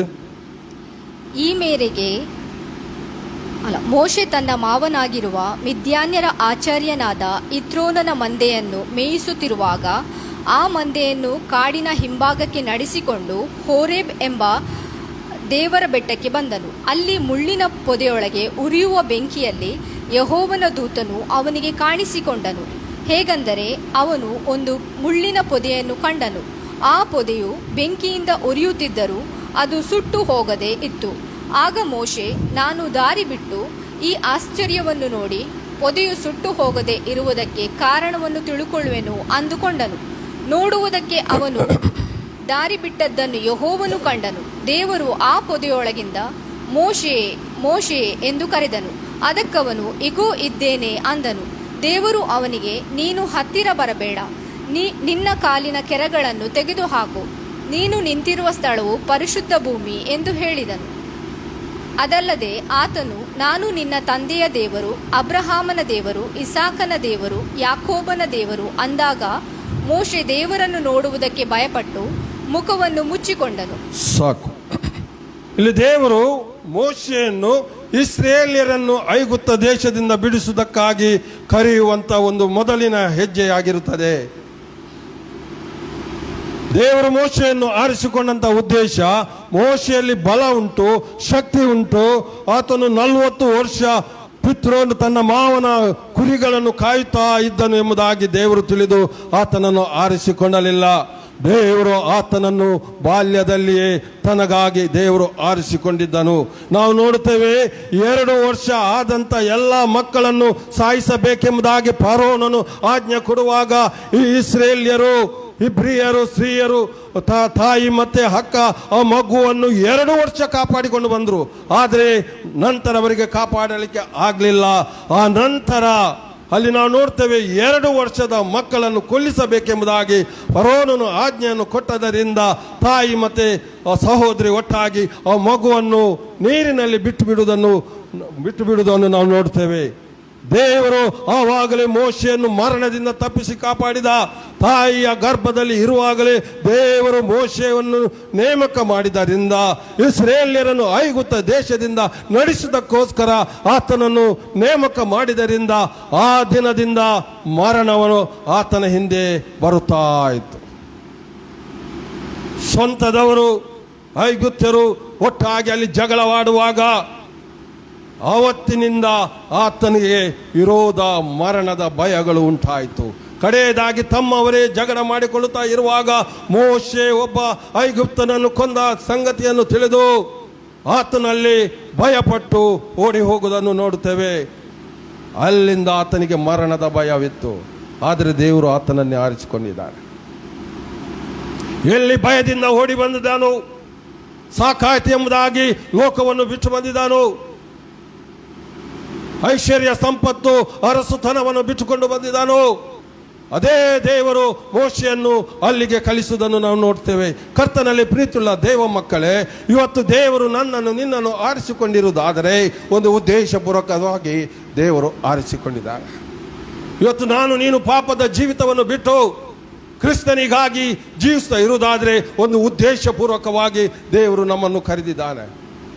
ನಾವು ಒಟ್ಟಾರೆ ರಕ್ಷಣೆಯನ್ನು ಹೊಂದಲಿಲ್ಲ, ಒಟ್ಟಾರೆ ನಾವು ರಕ್ಷಣೆಯನ್ನು ಪಡೆದುಕೊಂಡು ಬರಲಿಲ್ಲ. ಆ ರಕ್ಷಣೆಯಲ್ಲಿ ಒಂದು ಉದ್ದೇಶ ಉಂಟು. ಇಲ್ಲಾದರೆ ನಮಗೆ ರಕ್ಷಣೆ ಎಲ್ಲ ಕಡೆಗಳಲ್ಲಿ ಸಿಗ್ತದೆ. ನಮ್ಮ ಮೇನ್ ಚರ್ಚ್ಗಳಲ್ಲಿ ರಕ್ಷಣೆ ಇಲ್ಲವೋ ಉಂಟು. ಯಾಕೆ ನಾವು ಬಿಟ್ಟು ಬಂದಿದ್ದೇವೆ? ಯಾಕೆ ನಾವು ಬಿಟ್ಟು ಬಂದಿದ್ದೇವೆ? ಇವತ್ತು ಒಂದು ವೇಳೆ ನಾವು ಬಿಟ್ಟು ಬಂದ ಉದ್ದೇಶ ಅದು ನಿನ್ನ ಜೀವಿತದಲ್ಲಿ ನೆರವೇರಬೇಕು. ಇಲ್ಲಾದರೆ ನಾವು ಎಲ್ಲಿದ್ದರೂ ಒಂದೇ. ದೇವರ ಉದ್ದೇಶವನ್ನು ನಾವು ನೆರವೇರಿಸುವುದಕ್ಕಾಗಿ ನಾವು ತೀರ್ಮಾನ ಮಾಡಿಕೊಂಡು ನಾವಿದ್ದಂಥ ಸಭೆಗಳನ್ನು ಬಿಟ್ಟು ಬಂದಿದ್ದೇವೋ ಆ ತೀರ್ಮಾನ ಇವತ್ತು ನಿನ್ನ ಜೀವನದಲ್ಲಿ ನೆರವೇರಬೇಕು. ಯಾಕೆ ಕುಟುಂಬ ಬಿಟ್ಟು ನಾವು ಬರುವುದು? ಯಾಕೆ ತಂದೆ ತಾಯಿಯನ್ನು ಬಿಟ್ಟು ನಾವು ಬರುವುದು? ಯಾಕೆ ಹೆಂಡತಿ ಮಕ್ಕಳನ್ನು ಬಿಟ್ಟು ಬರುವುದು? ಯಾಕೆ? ದೇವರ ಉದ್ದೇಶವನ್ನು ನೆರವೇರಿಸುವುದಕ್ಕಾಗಿ ದೇವರು ನಮ್ಮನ್ನು ಕರೆದಿದ್ದಾನೆ ಎಂಬುದಾಗಿ ನಾವು ಎಲ್ಲವನ್ನು ಬಿಟ್ಟು ಬಂದಿದ್ದೇವೆ. ಆದರೆ ಅದೇ ಸ್ಥಿತಿ ನಮ್ಮಲ್ಲಿ ಇರುವುದಾದರೆ, ಅಲ್ಲಿ ನಡೆಯುವ ಹಾಗೆಯೇ ನಾವು ನಡೀತಾ ಇರುವುದಾದರೆ, ಅಲ್ಲಿ ರಕ್ಷಣೆ ಹೊಂದದವರು ಜೀವಿಸುವ ಹಾಗೆ ನಾವು ಕೂಡ ಜೀವಿಸ್ತಾ ಇದ್ದಾರೆ, ನಾವು ಕೂಡ ಮಾತನಾಡ್ತಾ ಇದ್ದಾರೆ, ನಮ್ಮ ನಡೆ ನುಡಿ ಕ್ರಿಯೆಗಳು ಅದೇ ರೀತಿಯಲ್ಲಿ ಇರುವುದಾದರೆ ನಾವು ಎಲ್ಲಿದ್ದರೂ ಅಲ್ಲೇ ಉತ್ತಮ. ಸತ್ಯವಾಗಿ ನಾನು ಹೇಳ್ತೇನೆ, ದೇವರು ನನ್ನನ್ನು ನಿನ್ನನ್ನು ಕರೆಯುವುದಾದರೆ, ದೇವರು ನನ್ನನ್ನು ನಿನ್ನನ್ನು ಪ್ರತ್ಯೇಕವಾಗಿ ಆರಿಸಿಕೊಂಡಿರುವುದಾದರೆ, ಅಪೊಸ್ತಲರನ್ನು ದೇವರು ಆ ಯೆರೂಸಲೇಮಿನ ಆಲಯದಿಂದ ಪ್ರತ್ಯೇಕವಾಗಿ ಇಡುವುದಕ್ಕೆ ಕಾರಣ ಒಂದು ಉದ್ದೇಶವಿತ್ತು. ಯೇಸುವಿನ ಚಿತ್ತವನ್ನು ಅವರು ನೆರವೇರಿಸಬೇಕೆಂಬುದಾಗಿ. ಅವರು ಹಿಂಸೆಯನ್ನು ಅನುಭವಿಸಿದರು, ನಿಂದೆಗಳನ್ನು ಅನುಭವಿಸಿದರು, ಅವರನ್ನು ಸೆರೆಮನೆಯಲ್ಲಿ ಹಾಕಿದರು. ಇಬ್ರಿಯ ಗ್ರಂಥಕರ್ತನು ಅಲ್ಲಿ ಬರೆಯುತ್ತಾನೆ, ಗರಗಸಗಳಿಂದ ಅವರನ್ನೆಲ್ಲ ಕೊಂದರು ಎಂಬುದಾಗಿ ನಾವು ನೋಡ್ತೇವೆ. ಪೂರ್ವದ ಭಕ್ತಾದಿಗಳು ಒಂದು ವೇಳೆ ಅವರು ಪ್ರಾಣ ಕೊಡುವುದಾದರೆ ಅವ್ರು ದೇವರಿಗಾಗಿ ಒಂದು ಒಡಂಬಡಿಕೆ ಮಾಡಿಕೊಂಡು ಅವರು ಎಲ್ಲವನ್ನು, ತಮ್ಮ ಸಭೆಗಳನ್ನು, ತಮ್ಮ ಕುಟುಂಬಗಳನ್ನು, ತಮ್ಮ ಸ್ವಂತದವರನ್ನು ಬಿಟ್ಟು ಯೇಸುವಿನ ಹಿಂದೆ ಬಂದರು. ಪೇತ್ರ, ಯೋಹಾನರು ಮೀನಿಡುವಂಥ ಬೆಸ್ತರು ಅವರ ಐಶ್ವರ್ಯವನ್ನು ಪಡೆಯಬಹುದಿತ್ತ ಮೀನಿನಿಂದ. ಆದರೆ ಅವರು ಎಲ್ಲವನ್ನು ಬಿಟ್ಟು ಬಂದರು. ಯಾವಾಗ ಅವರು ಎಲ್ಲವನ್ನು ಬಿಟ್ಟು ಬಂದು ಯೇಸುವಿನ ಜೊತೆಯಲ್ಲಿದ್ದರೋ ದೇವರು ಅವರನ್ನು ಎಲ್ಲ ಲೋಕದ ಜನರಿಗಿಂತ ಉನ್ನತಿಗೆ ನಡೆಸಿದನು. ಆದ್ದರಿಂದ ಇವತ್ತು ಬೈಬಲ್ ನಮಗೆ ಕೊಡಲ್ಪಟ್ಟಿದೆ. ಅಪೊಸ್ತಲರ ಕಾಲದಲ್ಲಿ ಬೈಬಲ್ ಇರಲಿಲ್ಲ. ಅವರು ಹೇಳಿದ ಮಾತುಗಳನ್ನು ಜನರು ಕೇಳಿ ದೇವರನ್ನು ನಂಬಿ ರಕ್ಷಣೆಯ ಮಂಡಳಿಗೆ ಅವರು ಸೇರುತ್ತಾ ಇದ್ದರು ಎಂಬುದಾಗಿ ದೇವರ ವಾಕ್ಯ ಹೇಳ್ತದೆ. ಇವತ್ತು ದೇವರು ನಮಗೆ ಬೈಬಲ್ ಕೊಟ್ಟಿದ್ದಾನೆ. ವಾಕ್ಯ ಅಲ್ಲಲ್ಲಿ ಅವರು ವಿವರವಾಗಿ ಬರೆದಿಟ್ಟಿದ್ದಾರೆ. ನಾವು ಯಾವ ರೀತಿಯಲ್ಲಿ ಜೀವಿಸಬೇಕು, ರಕ್ಷಣೆ ಹೊಂದಿದವರು, ಪಾಪದಿಂದ ಬಿಡುಗಡೆ ಹೊಂದಿದವರು, ಸಭೆಯನ್ನು, ಎಲ್ಲ ಸಭೆಗಳನ್ನು, ಕುಟುಂಬಗಳನ್ನು ಬಿಟ್ಟು ಬಂದಂಥ ನಾವು ಯಾವ ರೀತಿಯಲ್ಲಿ ಜೀವಿಸಬೇಕೆಂಬುದಾಗಿ ದೇವರು ನಮಗೆ ಒಂದು ಒಡಂಬಡಿಕೆಯನ್ನು ಕೊಟ್ಟಿದ್ದಾನೆ. ಆ ಒಡಂಬಡಿಕೆ ಅನುಸಾರವಾಗಿ ನಾವು ಈ ಲೋಕದಲ್ಲಿ ಜೀವಿಸುವುದಾದರೆ ಮಾತ್ರ ಕರ್ತನ ಬಳಿಗೆ ನಾವು ಹೋಗ್ಬೋದು. ಇಲ್ಲದವರು ಲೋಕದವರು ಯಾವ ರೀತಿಯಲ್ಲಿ ಹೋಗ್ತಾರೋ ಅದೇ ರೀತಿ ನಮ್ಮ ಪ್ರಾಣ ಕೂಡ ಈ ಲೋಕವನ್ನು ಬಿಟ್ಟು ಹೋಗ್ಬೋದು. ಕರ್ತನಲ್ಲಿ ಪ್ರೀತಿಯುಳ್ಳ ದೇವ ಮಕ್ಕಳೇ, ನಿನ್ನ ಜೀವಿತ ದೇವರು ಒಂದು ಪಾತ್ರೆಯನ್ನಾಗಿ, ಹೊಸ ಪಾತ್ರೆಯನ್ನಾಗಿ ನೇಮಕ ಮಾಡಿದ್ದಾನೆ. ನಾವು ಇತರರ ಹಾಗೆ ಜೀವಿಸುವವರು ಅಲ್ಲ. ವರ್ಷ ಬರ್ತದೆ, ಹೊಸ ವರ್ಷ ಬರ್ತದೆ, ನಾವು ತೀರ್ಮಾನ ಮಾಡುತ್ತೇವೆ. ಆ ತೀರ್ಮಾನ ಒಂದು ದಿನ ಮಾತ್ರ ನಮ್ಮಲ್ಲಿ ಇರ್ತದೆ, ಎರಡನೇ ದಿನ ಆ ತೀರ್ಮಾನ ಇಲ್ಲ. ಬೈಬಲ್ನಲ್ಲಿ ತೀರ್ಮಾನ ಮಾಡಿದಂಥ ನಾನು ಯೌವನಸ್ಥ ಮಕ್ಕಳಾದಂಥ 3 ಮಂದಿಯ ವಿಷಯದಲ್ಲಿ ನಾನು ದೇವರಿಗೆ ಸ್ತೋತ್ರ ಸಲ್ಲಿಸ್ತೇನೆ. ಯಾರವರು? ದಾನಿಯೇಲ. ಹಳೆಂಬಡಿಕೆಯಲ್ಲಿ ದಾನಿಯೇಲ, ಹೊಸಂಬಡಿಕೆಯಲ್ಲಿ ಅಲ್ಲ. ಹೊಸಂಬಡಿಕೆಯಲ್ಲಿ ಎಲ್ಲ ನಮಗೀಗ ಉಂಟು, ಆದರೆ ಹಳೆಂಬಡಿಕೆಯಲ್ಲಿ ಇರುವಂಥ ದೇವ ಮಕ್ಕಳು ದಾನಿಯೇಲ, ಶದ್ರಾಕ್, ಮೇಷಕ್, ಅಬೇದ್ನೆಗೋ ಅವರೊಂದು ಒಡಂಬಡಿಕೆ ಮಾಡಿಕೊಂಡು ಅವರು ಸೆರೆಯಾಗಿ ಹೋದರು. ಆದರೂ ಕೂಡ ಅಲ್ಲಿ ನಮ್ಮ ದೇವರನ್ನು ಅಲ್ಲದೆ ಬೇರೆ ದೇವರನ್ನು ನಾವು ಪೂಜಿಸುವುದಿಲ್ಲ, ಅಡ್ಡ ಬೀಳುವುದಿಲ್ಲ. ಅರಸನು ತಿನ್ನುವಂಥ ಉಣ್ಣುವಂಥದ್ದನ್ನು ನಾವು ತಿನ್ನುವುದಿಲ್ಲ, ಕುಡಿಯುವುದಿಲ್ಲ ಎಂಬುದಾಗಿ ನಾವು ಅವರು ತೀರ್ಮಾನ ಮಾಡಿಕೊಂಡು ಅಲ್ಲಿ ಜೀವಿಸುವುದನ್ನು ನೋಡ್ತೇವೆ. ಇವತ್ತು ನಾವು ನಮ್ಮ ಸಭೆಯನ್ನು ಬಿಟ್ಟು ಒಂದು ಸಭೆಗೆ ಬಂದಿದ್ದೇವೆ. ಸರಿ, ಬರುವುದು ತಪ್ಪಲ್ಲ. ಆದರೆ ನಾವು ತೀರ್ಮಾನ ಮಾಡಿಕೊಂಡು ಬಂದಿರುವುದಾದರೆ ಮಾತ್ರ ನಾವು ದೇವರಿಗಾಗಿ ಜೀವಿಸಲಿಕ್ಕೆ ಸಾಧ್ಯ, ಇಲ್ಲದ್ರೆ ಸಾಧ್ಯ ಅಲ್ಲ. ಎಲ್ಲರೂ ಜೀವಿಸಿದಾಗೇ ನಾವು ಜೀವಿಸ್ತೇವೆ, ಎಲ್ಲರೂ ಮಾಡುವಾಗೇ ನಾವು ಮಾಡ್ತೇವೆ. ಅವರು ಗೋವಿಂದ ಹೇಳ್ತಾರೆ, ನಾವು ಯಾಕೆ ಗೋವಿಂದ ಹೇಳ್ಬಾರ್ದು? ಗೋವಿಂದ ಗೋವಿಂದ ಎಲ್ಲರೂ ಕೂಡ ಹೇಳ್ತಾರೆ, ಅವನಿಗೆ ಗೊತ್ತಿಲ್ಲ ಗೋವಿಂದ ಯಾಕೆ ಹೇಳಿದ ಅಂತ ಹೇಳಿ.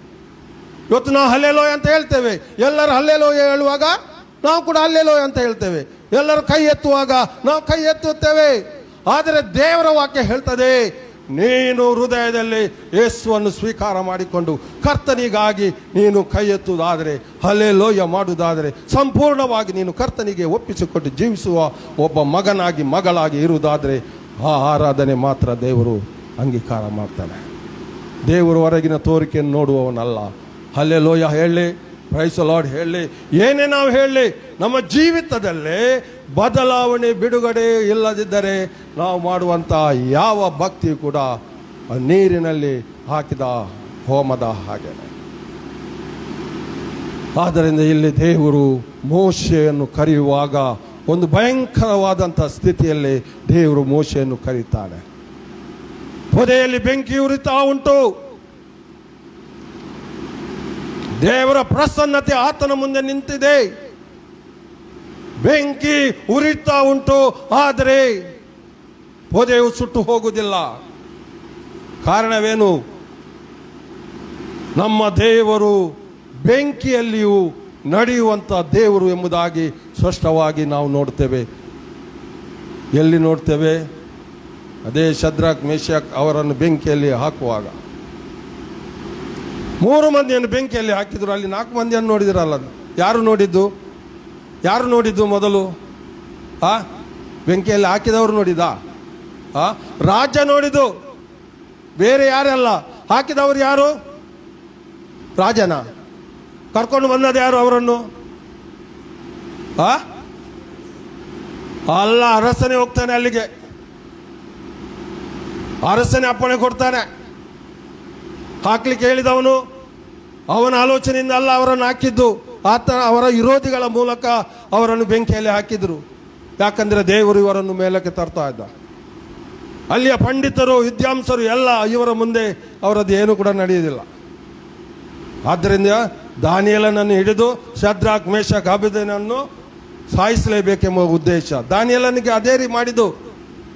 ಇವನ ಭಕ್ತಿಯನ್ನು ನೋಡಬೇಕೆಂಬುದಾಗಿ ಪರೀಕ್ಷೆ ಮಾಡುವುದಕ್ಕಾಗಿ ಆತನ ಮನೆಗೆ ಬರುವಾಗ ಆತನ ಹೇಗೆ ಹೆದರಿಕೊಂಡು ಪ್ರಾರ್ಥನೆ ಮಾಡ್ತಿದ್ದಾನ. ಆಜ್ಞೆ ಕೊಟ್ಟಿದ್ದಾನೆ ಅರಸನು. ಎಲ್ಲಿಗೆ ಹಾಕುವುದಕ್ಕಾಗಿ? ಸಿಂಹದ ಗವಿಗೆ ಹಾಕುವುದಕ್ಕಾಗಿ. ಆದರೆ ದಾನಿಯೇಲ ಏನು ಮಾಡ್ತಿದ್ದ? ಪೋಡಿದ ಅಪೋಸ್ತಲರನ್ನ ಮಿತ್ತಿಡ್ಬೋದು, ಬಾಕಿಲ್ ಪಾಡ್ದು ಪ್ರಾರ್ಥನೆ ಮಲ್ತೊಂದುತ್ತೇನ? ಹೇಗೆ ಪ್ರಾರ್ಥನೆ ಮಾಡ್ತಿದ್ದ? ಎಲ್ಲ ಮನೆಯ ಬಾಗಿಲನ್ನು ತೆರೆದಿಟ್ಟು ಆತನ ದಿನಕ್ಕೆ ಪುನರಾವರ್ತಿ ಪ್ರಾರ್ಥನೆ ಮಾಡ್ತಾ ಇದ್ದ. ಇದು ಕಾನೂನು ಬಂದ ಕೂಡ ಆತನ ಅದೇ ರೀತಿ ಹೆದರಿಕೊಂಡು ಆತನ ಬಾಗಿಲಾಕಿ ಪ್ರಾರ್ಥನೆ ಮಾಡ್ತಿದ್ದರು. ಬಾಗಿಲನ್ನು ತೆರೆದು ನಾವು ಅದರ ಮಾಡ್ತೇವ? RSS ಬರ್ಪೇರು, ಅಗಲ್ ಬರ್ಪೇರು, ಮುಗುಲ್ ಬರ್ಪೇರು ಅನ್ನೋದು ನಮ್ಮ ಕಲ್ಕುನ ಬದಲು ಮೈಕನ್ನದ ಬಂದು ಮಲ್ತದ ಆರಾಧನೆ ಮಲ್ಪ ಅಂಡ್ ಅವಳು ದಾನಿಯೇಲ ಆ ರೀತಿ ಆರಾಧನೆ ಮಲ್ಲದು. ಆ ರೀತಿ ಆರಾಧನೆ ಮಾಡ್ತಾ ಇದ್ದ. ಅವನು ಎಲ್ಲ ಓಪನ್ ಇಟ್ಟು ಆರಾಧನೆ ದೇವರಿಗೆ 3 ಆವರ್ತಿ, ದಿನಕ್ಕೆ ಎಷ್ಟು ಸಲ? 3 ಆವರ್ತಿ ಆತನು ಪ್ರತಿದಿನ ಆತನು ಪ್ರಾರ್ಥಿಸ್ತ. ಇದು ಆ ಪಂಡಿತರಿಗೆ, ವಿದ್ವಾಂಸರಿಗೆ ಎಲ್ಲ ಗೊತ್ತಿತ್ತು. ಯಾವಾಗ ಇವನು ಸಾಯುವುದಿಲ್ಲವೋ ಅವರಿಗೆ ನಾವು ಮೇಲಕ್ಕೆ ಬರಲಿಕ್ಕೆ ಸಾಧ್ಯ ಇಲ್ಲ. ಆದ್ದರಿಂದ ಅರಸನಿಗೆ ಅಪ್ಪಣೆ ಕೊಡ್ತಾರೆ, ಯಾರು ನೀನು ನೇಮಿಸಿದ ಆ ವಿಗ್ರಹಕ್ಕೆ ಅಡ್ಡ ಬೀಳುವುದಿಲ್ಲವೋ ಅವರನ್ನು ಸಿಂಹದ ಗವಿಗೆ ಹಾಕಬೇಕೆಂಬುದ. ಇದು ಅರಸನಿಗೆ ಗೊತ್ತಿಲ್ಲ. ಕೆಲವು ಸಲ ಕಾನೂನು ಬರ್ತದೆ, ಕಾನೂನು ಕೊಡುವವರಿಗೆ ಗೊತ್ತಿಲ್ಲ ಅದು ಏನಾಗ್ತದೆ, ಯಾರಿಗಾಗಿ ಮಾಡಿದ್ದಾರೆ ಎಂಬುದಾಗಿ. ಇವತ್ತು ಕೂಡ ಬರುವಂಥ ಕಾನೂನು ಲೋಕದ ಜನರಿಗಲ್ಲ, ಕರ್ತನಲ್ಲಿ ಪ್ರೀತಿಲ್ಲ ದೇವ ಮಕ್ಕಳೇ ಕ್ರೈಸ್ತರಿಗೆ ಹೆಚ್ಚಾಗಿದ್ದು ಬರ್ತಾ ಉಂಟು ಕಾನೂನು. ಅದರಲ್ಲಿ ಏನಾಗ್ತದೆ ಎಂಬುದಾಗಿ ಅರ್ಥ ಆಗುವುದಿಲ್ಲ.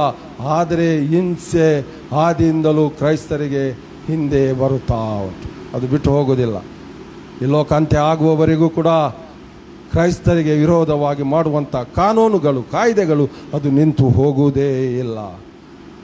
ಆದರೆ ಕ್ರೈಸ್ತರು ನಾಶವಾಗುವುದೇ ಇಲ್ಲ. ಅವರು ಕಡಿಮೆ ಆಗ್ತಾ ಹೋಗ್ತಾರಾ? ಆರಾಧನೆ ಈಗ ಕಡಿಮೆ ಉಂಟಾ? ಮುಂಚೆ ವಾಟ್ಸಪ್ಪಲ್ಲಿ ಒಂದೊಂದು ಮೆಸೇಜ್ ಸೀನಿಯರ್ ಪಾಸ್ಟರ್ ಒಬ್ಬೊಬ್ಬರು ಕೊಡ್ತಾ ಇದ್ದರು. ಈಗ ಎಲ್ಲಿ ಓಪನ್ ಮಾಡಿದ್ರು ಕೂಡ ವಾಟ್ಸಪ್ಪಲ್ಲಿ ಮೆಸೇಜ್ ಸಿಗ್ತದೆ. ಹೌದಲ್ಲ? ಸಣ್ಣ ಮಕ್ಕಳು ಮೆಸೇಜ್ ಕೊಡ್ತಾ ಇದ್ದಾರೆ. ದೊಡ್ಡವರು ಬಿಡಿ, ಸಣ್ಣ ಮಕ್ಕಳು ಮೆಸೇಜ್ ಕೊಡೋದನ್ನು, ದೇವರ ಸಂದೇಶವನ್ನು ಕೊಡೋದನ್ನು ನಾವು ಇವತ್ತು ವಾಟ್ಸಪ್ಪಲ್ಲಿ ನೋಡ್ತೇವೆ. ಆದರೆ ದೇವರಿಗೆ ವಿರೋಧವಾಗಿ ಯಾರು ಕಾರ್ಯ ಮಾಡಿದರೂ ಕೂಡ ಅದು ನೆರವೇರುವುದಿಲ್ಲ.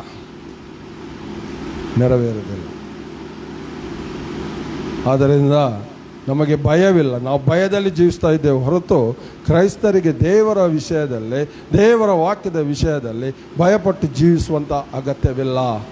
ದಾನಿಯೇಲನು ಭಯಪಡುವಂಥ ಅಗತ್ಯ ಇರಲಿಲ್ಲ, ಯಾಕಂದರೆ ದೇವರು ಆತನ ಸಂಗಡ ಇದ್ದ. ಅಲ್ಲಿ ನಾವು ನೋಡ್ತೇವೆ ದಾನಿಯೇಲನನ್ನು ಸಿಂಹದ ಗವಿಗೆ ಹಾಕುವಾಗ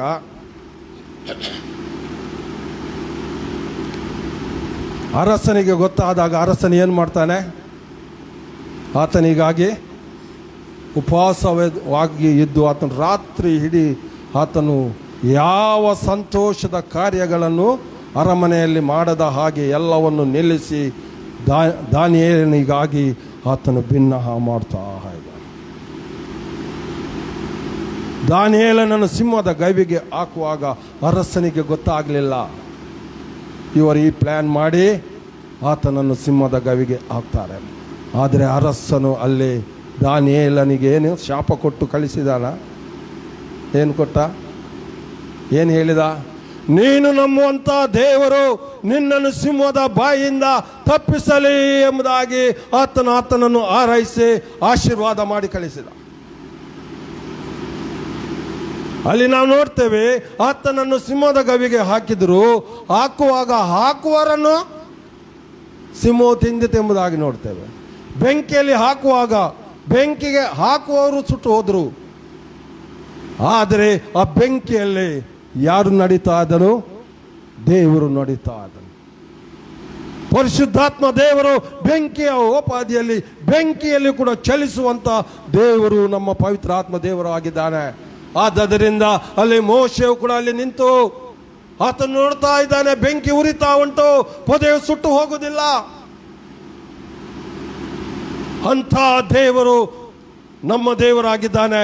ಆದರೆ ನಾವು ಇವತ್ತು ಆ ದೇವರನ್ನು ಯಾವ ರೀತಿಯಲ್ಲಿ ಆರಾಧನೆ ಮಾಡ್ತಾ ಇದ್ದೇವೆ? ಭಕ್ತಿಯಲ್ಲಿಯೋ ಕಪಟತನದಿಂದ, ಲೋಕದ ಜನರು ನೋಡುವ ಹಾಗೆ ನಾವು ಮೋಸ ಮಾಡುತ್ತಾ ಕಪಟತನದಿಂದ ಎಷ್ಟೋ ಜನರು ದೇವರನ್ನು ಆರಾಧಿಸುವುದನ್ನು ನಾವು ನೋಡ್ತೇವೆ. ಕಾರಣ ಏನಂದರೆ ಅವರ ಜೀವಿತ ಹೊರಗೆ ನೋಡಿ ಗೊತ್ತಾಗ್ತದೆ. ಎಷ್ಟೋ ಜನರು ರಾತ್ರಿ ಭೋಜನ ತಗೊಳ್ತಾರೆ, ಕರ್ತನ ಮೇಜಿಯ ಬಳಿಗೆ ಬರ್ತಾರೆ. ಯಾಕೆ ಬರುವುದು? ವರ್ಷದಲ್ಲಿ 1, 2, 3 ಸಲ ಅಥವಾ ಪ್ರತಿ ಸಲ ತಗೊಳ್ಳುವವರು ಕೂಡ ಇದ್ದಾರೆ. ಆದರೆ ಅವರು ಏನು ಮಾಡ್ತಾ ಇದ್ದಾರೆ? ಹೊರಗೆ ನೋಡಿ ಲೋಕದ ಜನರ ಜೊತೆಯಲ್ಲಿ ಸೇರಿಕೊಂಡು ಕುಡಿಯುತ್ತಾ ಉಣ್ಣುತ್ತಾ ಮಜಾ ಮಾಡ್ತಾ ಇದ್ದಾರೆ. ಕರ್ತನಲ್ಲಿ ಪ್ರೀತಿಯುಳ್ಳ ದೇವ ಮಕ್ಕಳೇ, ಯೂದನ ಹಾಗೆ ದೇವರಿಗೆ ವಿರೋಧವಾಗಿ ಜೀವಿಸುವವರು ಯಾರು ಕೂಡ ಉನ್ನತಿಗೆ ಆಶೀರ್ವಾದ ಹೊಂದಲಿಕ್ಕೆ ಸಾಧ್ಯ ಇಲ್ಲ. ಇವತ್ತು ಎಷ್ಟೋ ಜನರು ಭಕ್ತಿ ಮಾಡುತ್ತಾರೆ, ಯೂದನ ಹಾಗೆ ಮುದ್ದು ಬಂದು ಕೊಡ್ತಾರೆ, ಕೀಸ್ ಕೊಡ್ತಾರೆ, ಕೈ ಕೊಡ್ತಾರೆ, ಎಲ್ಲ ಮಾಡ್ತಾರೆ. ಆದರೆ ಅವರ ಜೀವಿತ ದೂರದಲ್ಲಿ ರಕ್ಷಣೆ ಹೊಂದಿದ್ದೇನೆ ಎಂಬುದಾಗಿ ಹೇಳ್ತಾರೆ, ಆದರೆ ಅವರ ಜೀವಿತ ದೂರದಲ್ಲಿ ಉಂಟು. ಅವರ ಬಾಯ ಮಾತುಗಳಲ್ಲಿ ನಮಗೆ ಗೊತ್ತಾಗ್ತದೆ, ಅವರು ನಡೆಯುವ ನಡತೆಯಲ್ಲಿ ನಮಗೆ ಗೊತ್ತಾಗ್ತದೆ. ಅವರ ವರ್ತನೆಯಿಂದಲೇ ನಮಗೆ ಗೊತ್ತಾಗ್ತದೆ ಇವನು ದೇವರ ಮಗನ ಮಗಳ ಎಂಬ. ದೇವರು ನಮ್ಮನ್ನು ನೋಡ್ತಾ ಇದ್ದಾರೆ. ದೇವರನ್ನು ಆರಾಧಿಸುವಂಥವರು ಆತ್ಮೀಯ ಸತ್ಯಕ್ಕೆ ತಕ್ಕ ಹಾಗೆ ಆತ್ಮದಲ್ಲಿ ಆರಾಧಿಸಬೇಕೆಂಬುದಾಗಿ ದೇವರ ವಾಕ್ಯ ಹೇಳ್ತದೆ. ನಮ್ಮ ದೇವರು ಮನುಷ್ಯನ ಹಾಗೆ ಒಬ್ಬ ಮೂರ್ತಿಯ ಹಾಗೆ ಆರಾಧನೆ ಮಾಡುವಂಥ ದೇವರು ನಮ್ಮ ದೇವರಲ್ಲ. ಆತನು ಆತ್ಮ ಸ್ವರೂಪನಾಗಿದ್ದಾನೆ. ಆತನನ್ನು ಆತ್ಮದಲ್ಲಿ ಸತ್ಯಕ್ಕೆ ತಕ್ಕ ಹಾಗೆ ಆತನನ್ನು ಆರಾಧಿಸಬೇಕೆಂಬುದಾಗಿ ದೇವರ ವಾಕ್ಯ ಯೋಹಾನ ಬರೆದ ಸುವಾರ್ತೆಯಲ್ಲಿ ನಾವು ನೋಡ್ತೇವೆ. ಕರ್ತನಲ್ಲಿ ಪ್ರೀತಿಯುಳ್ಳ ದೇವ ಮಕ್ಕಳೇ, ನಮ್ಮ ದೇವರು ನಮ್ಮ ಹೊರಗಿನ ತೋರಿಕೆಯನ್ನು ನೋಡಿ ಆತನನ್ನು ಆರಾಧಿಸುವಂಥದ್ದು ದೇವರು ಮೆಚ್ಚುತ್ತಾನೆ ಎಂಬುದಾಗಿ ನಾವು ನೆನೆಸಬೇಡ್ರೆ, ದೇವರು ನಮ್ಮ ಹೃದಯವನ್ನು ನೋಡಿ ನಮಗೆ ತಕ್ಕ ಪ್ರತಿಫಲವನ್ನು ಕೊಡುವ ಆತನಾಗಿದ್ದಾನೆ. ಇವತ್ತು ನಾನೇ ಆಗಲಿ ಯಾರೇ ಆಗಲಿ ದೇವರಿಗೆ ದ್ರೋಹ ಕಪಟತನದಿಂದ ಭಕ್ತಿಯನ್ನು ಮಾಡುವುದಾದರೆ ಅವರ ಜೀವಿತ ಭಯಂಕರವಾಗಿ ಇರುತ್ತದೆ. ಅವರ ಅಂತ್ಯಸ್ಥಿತಿ ಏನೆಂಬುದಾಗಿ ಗೊತ್ತಿಲ್ಲ. ಯೂದನ ಅಂತಸ್ಥಿತಿ ಏನಾಗಿ ಹೋಯಿತು,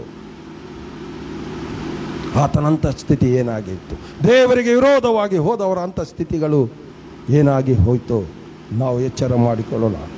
ನಮ್ಮ ಸ್ವಾರ್ಥ, ನಮ್ಮ ಸ್ಥಾನಮಾನ, ನಮ್ಮ ಹೆಸರಿಗಾಗಿ ದೇವರಿಗಾಗಿ ನಮ್ಮನ್ನು ಒಪ್ಪಿಸಿಕೊಟ್ಟು ಜೀವಿಸುವುದಾದರೆ ನಾವು ದೇವರಿಗೆ ದ್ರೋಹ ಮಾಡುತ್ತಾ ಇದ್ದೇವೆ.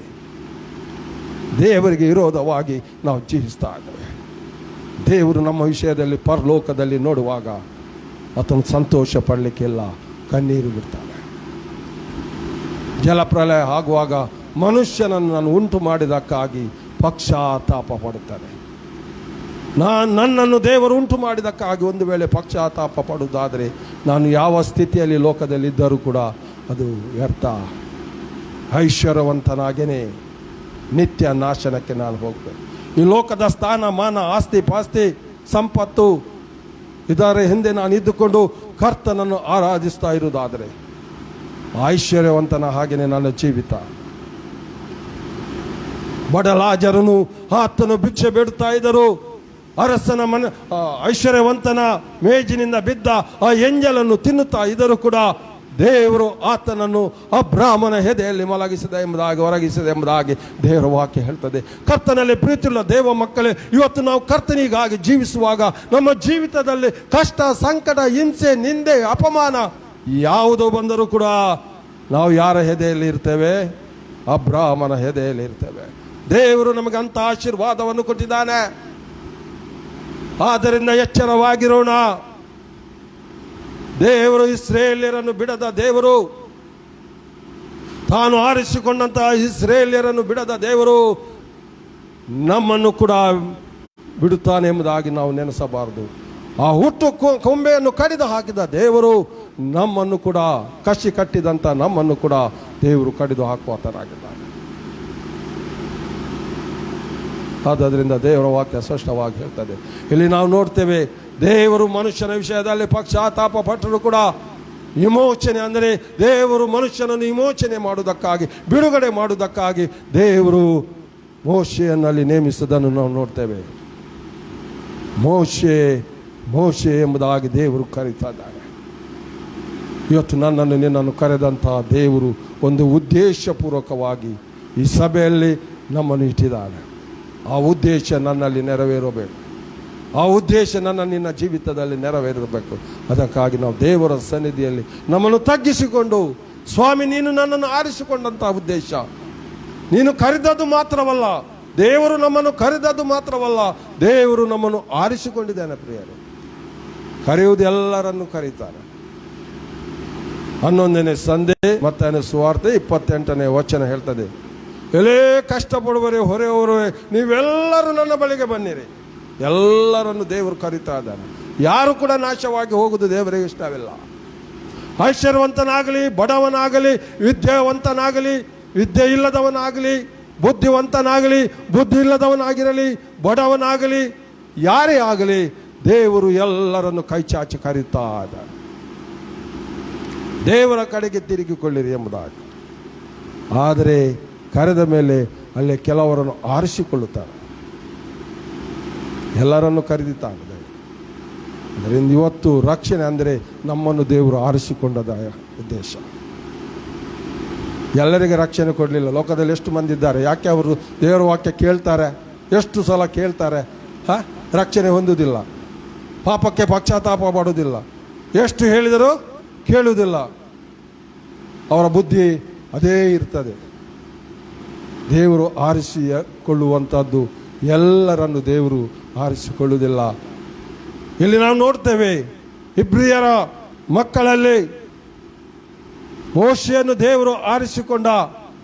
ದೇವರ ಉದ್ದೇಶವಿತ್ತು, ಈತನಲ್ಲಿ ಮಾತ್ರ ಬಲ, ಶಕ್ತಿ, ಪವಿತ್ರಾತ್ಮನ ಶಕ್ತಿ ಈತನಲ್ಲಿ ಮಾತ್ರ ಉಂಟು ಎಂಬುದಾಗಿ ದೇವರು ತಿಳಿದುಕೊಂಡದರಿಂದ ಆತನು ತನ್ನ ಮಾವನ ಮನೆಯಲ್ಲೇ ಯಥಾ ಪ್ರಕಾರ ಆ ಕುರಿಗಳನ್ನು ಆತನು ಮೇಯಿಸ್ತಾ ಇದ್ದದರಿಂದ ದೇವರು ಆವಾಗಲೇ ಆತನನ್ನು ಆರಿಸಿಕೊಂಡ.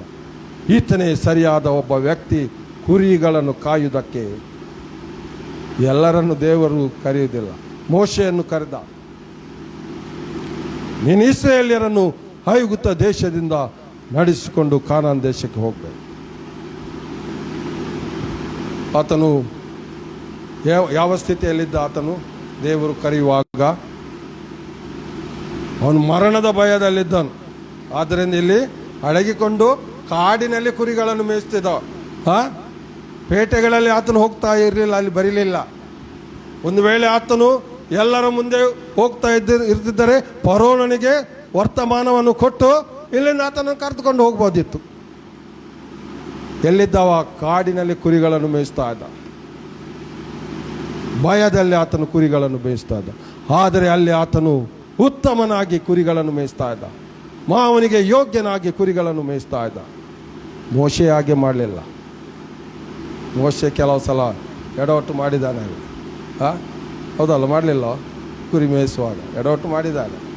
ಒಂದು ಹೆಣ್ಣಿಗಾಗಿ ಎಷ್ಟು ಎಡವಟ್ಟು ಮಾಡಿದಾನೋ ಗೊತ್ತಾಗೋದಿಲ್ಲ. ಬೈಬಲ್ನಲ್ಲಿ ಕೆಲವು ಉಂಟು ಆತನ ವಿಷಯ ಅದ.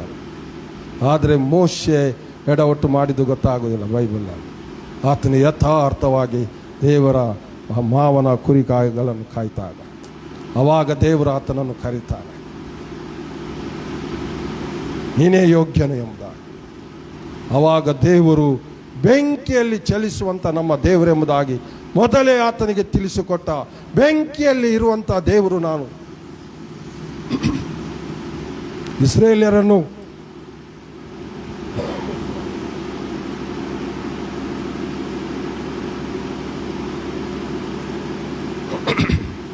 ಇಸ್ರಾಯೇಲ್ಯರನ್ನು ಐಗುಪ್ತ ದೇಶದಿಂದ ಕಾನಾನ್ ದೇಶಕ್ಕೆ ನಡೆಸುವಾಗ ಸಮುದ್ರವನ್ನು ವಿಭಾಗವಾಗಿ ಮಾಡಿಕೊಟ್ಟ. ಆದರೆ ಮೋಶೆಗೆ ಮೊದಲೇ ಇಲ್ಲಿ ತಿಳಿಸಿದ್ದಾನೆ, ಸಮುದ್ರವನ್ನು ವಿಭಾಗ ಮಾಡಿ ಇಸ್ರಾಯೇಲ್ಯರನ್ನು ನಡೆಸುವ ದೇವರು ಎಂಬುದಾಗಿ ನೀನು ತಿಳಿಯಬೇಡ, ನಾನು ಬೆಂಕಿಯಲ್ಲಿ ಕೂಡ ಇರುವಂಥ ದೇವರು ಎಂಬುದಾಗಿ ಆತನು ಸ್ಪಷ್ಟವಾಗಿ ಇಲ್ಲಿ ತಿಳಿಸುವುದನ್ನು ನಾವು ನೋಡ್ತೇವೆ. ಮೊದಲನ ಅದ್ಭುತ ಮೋಶೆಯ ಜೀವಿತದಲ್ಲಿ ಇಲ್ಲಿ ಆಯಿತು. ಅದೇ ದೇವರು ನಾನು ನಿನ್ನ ಸಂಗಡ ಇದ್ದೇನೆ. ಆತನು ಭಯಪಡ್ತಾನೆ. ಅವಾಗ ದೇವರು ಏನು ಹೇಳ್ತಾನೆ? ಇಕ್ಕ ಸಾಯಾಗ ಬೊಕ್ಕರಿಯನ್ನು ಕಡಪುಡುವಾನ ಈ ಪೋಲ ಆರೋನನ್ನು ಪತ್ತೊಂದು ಪೋಲ ಅಂತ ಹೇಳಿದನ. ನಾನೇ ನಿನ್ನ ಸಂಗಡ ಬರ್ತೇನೆ ಎಂಬುದಾಗಿ ಹೇಳಿದ. ದೇವರು ನಮ್ಮನ್ನು ಆರಿಸಿಕೊಂಡಿರುವುದಾದರೆ ದೇವರು ನಮ್ಮ ಸಂಗಡ ಬರುತ್ತಾನೆ. ಕೆಲಸದವರು ಬರುವುದಿಲ್ಲ, ನಂಬೇಡಿ. ದೇವರೇ ನಮ್ಮೊಟ್ಟಿಗೆ ಬರ್ತಾನೆ. ದೇವರೇ ನಮ್ಮ ಜೊತೆಯಲ್ಲಿ ಇರ್ತಾನೆ. ನಮಗೋಸ್ಕರ ಯುದ್ಧ ಮಾಡ್ತಾನೆ. ನಮಗೋಸ್ಕರ ಆತನು ಪ್ರಾರ್ಥನೆ ಮಾಡುತ್ತಾ ಇದ್ದಾನೆ. ನಮ್ಮನ್ನು ಎಲ್ಲ ಪರಿಸ್ಥಿತಿಗಳಿಂದಲೂ ಆತನು ಬಿಡುಗಡೆ ಮಾಡುವಂಥ ದೇವರಾಗಿದ್ದಾನೆ. ಕರ್ತನಲ್ಲಿ ಪ್ರೀತಿಯುಳ್ಳ ದೇವ ಮಕ್ಕಳೇ, ನೀವು ಒಂದು ವೇಳೆ ದೇವರನ್ನು ನಂಬಿರುವುದಾದರೆ, ಆ ದೇವರನ್ನು ನಂಬಿಕೊಂಡು ಜೀವಿಸ್ತಾ ಇರುವುದಾದರೆ, ನಿಮ್ಮ ಪರಿಸ್ಥಿತಿ ಯಾವ ಸ್ಥಿತಿಯಲ್ಲಿ ಇದ್ದರೂ ಕೂಡ ದೇವರು ನಿಮಗೋಸ್ಕರ ನಿಮ್ಮ ಜೊತೆಯಲ್ಲಿ ಇರುವ ಆತನಾಗಿದ್ದಾನೆ. ಆತನು ನಮ್ಮನ್ನು ಬಿಟ್ಟು ಬಿಡುವಂತನಲ್ಲ. ಕೀರ್ತನೆಗಾರ ಹೇಳ್ತಾನೆ, ನಮ್ಮ ದೇವರು ದೀನಾವಸ್ಥೆಯಲ್ಲಿರುವಾಗ ನಮ್ಮನ್ನು ನೆನಪು ಮಾಡುವಂಥ ದೇವರು. ಎಲ್ಲಿ ಬರೆಯಲ್ಪಟ್ಟಿದೆ? 136:23 ವಚನ.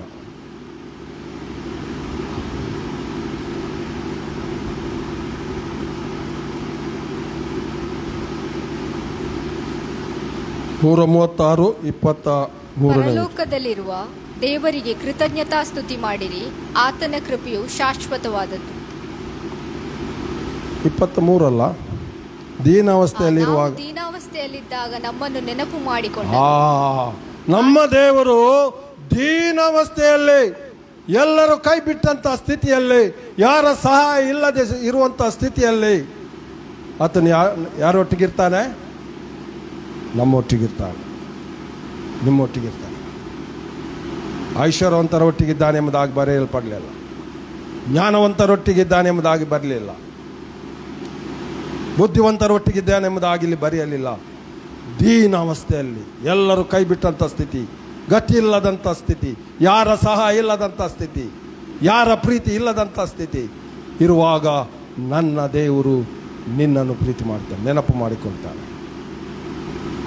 ಇದು ದೇವರ ಪ್ರೀತಿ, ಇದು ದೇವರ ಮಕ್ಕಳಲ್ಲಿರುವಂಥ ಪ್ರೀತಿ, ಇದು ದೇವರ ಮಕ್ಕಳಲ್ಲಿರುವಂಥ ಒಂದು ಗುಣ ಎಂಬುದಾಗಿ ಇಲ್ಲಿ ನಾವು ನೋಡ್ತೇವೆ.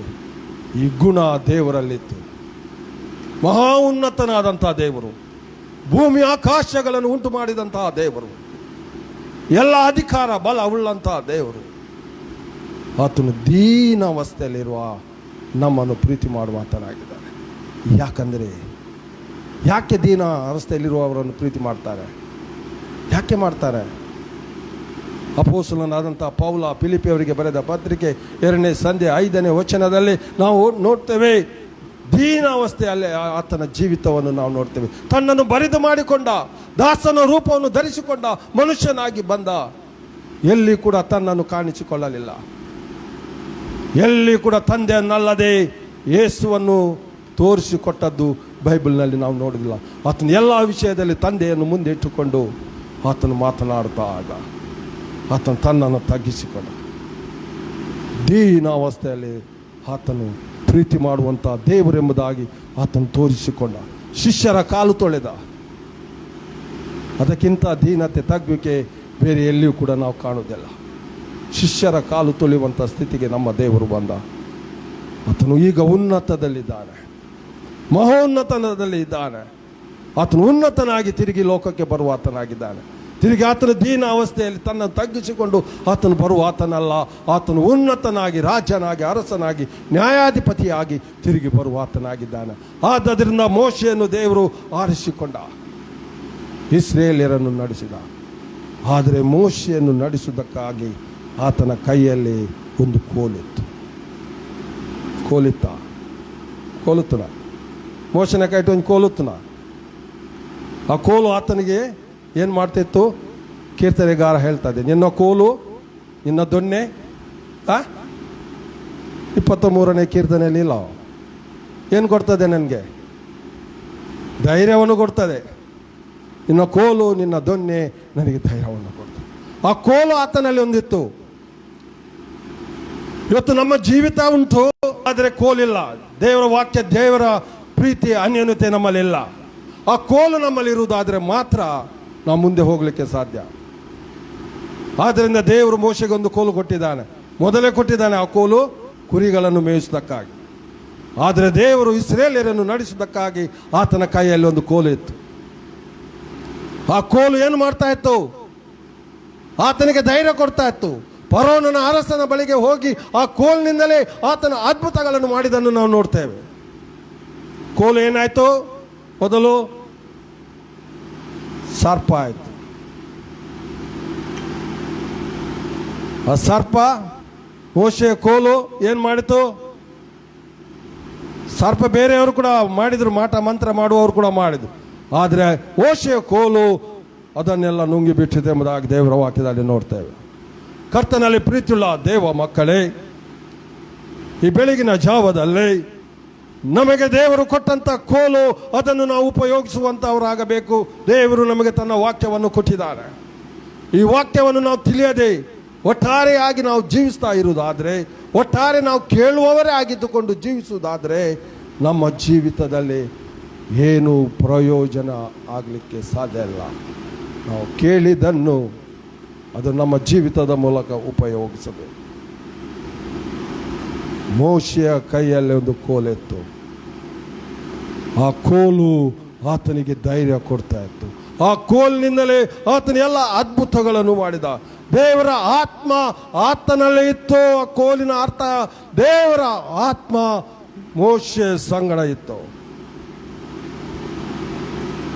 ಇವತ್ತು ನಾವಿದ್ದೇವೆ, ಬೈಬಲ್ ನಮ್ಮ ಕೈಯಲ್ಲಿ ಉಂಟು, ಆದರೆ ದೇವರ ಆತ್ಮ ಮಾತ್ರ ನಮ್ಮಲ್ಲಿಲ್ಲ.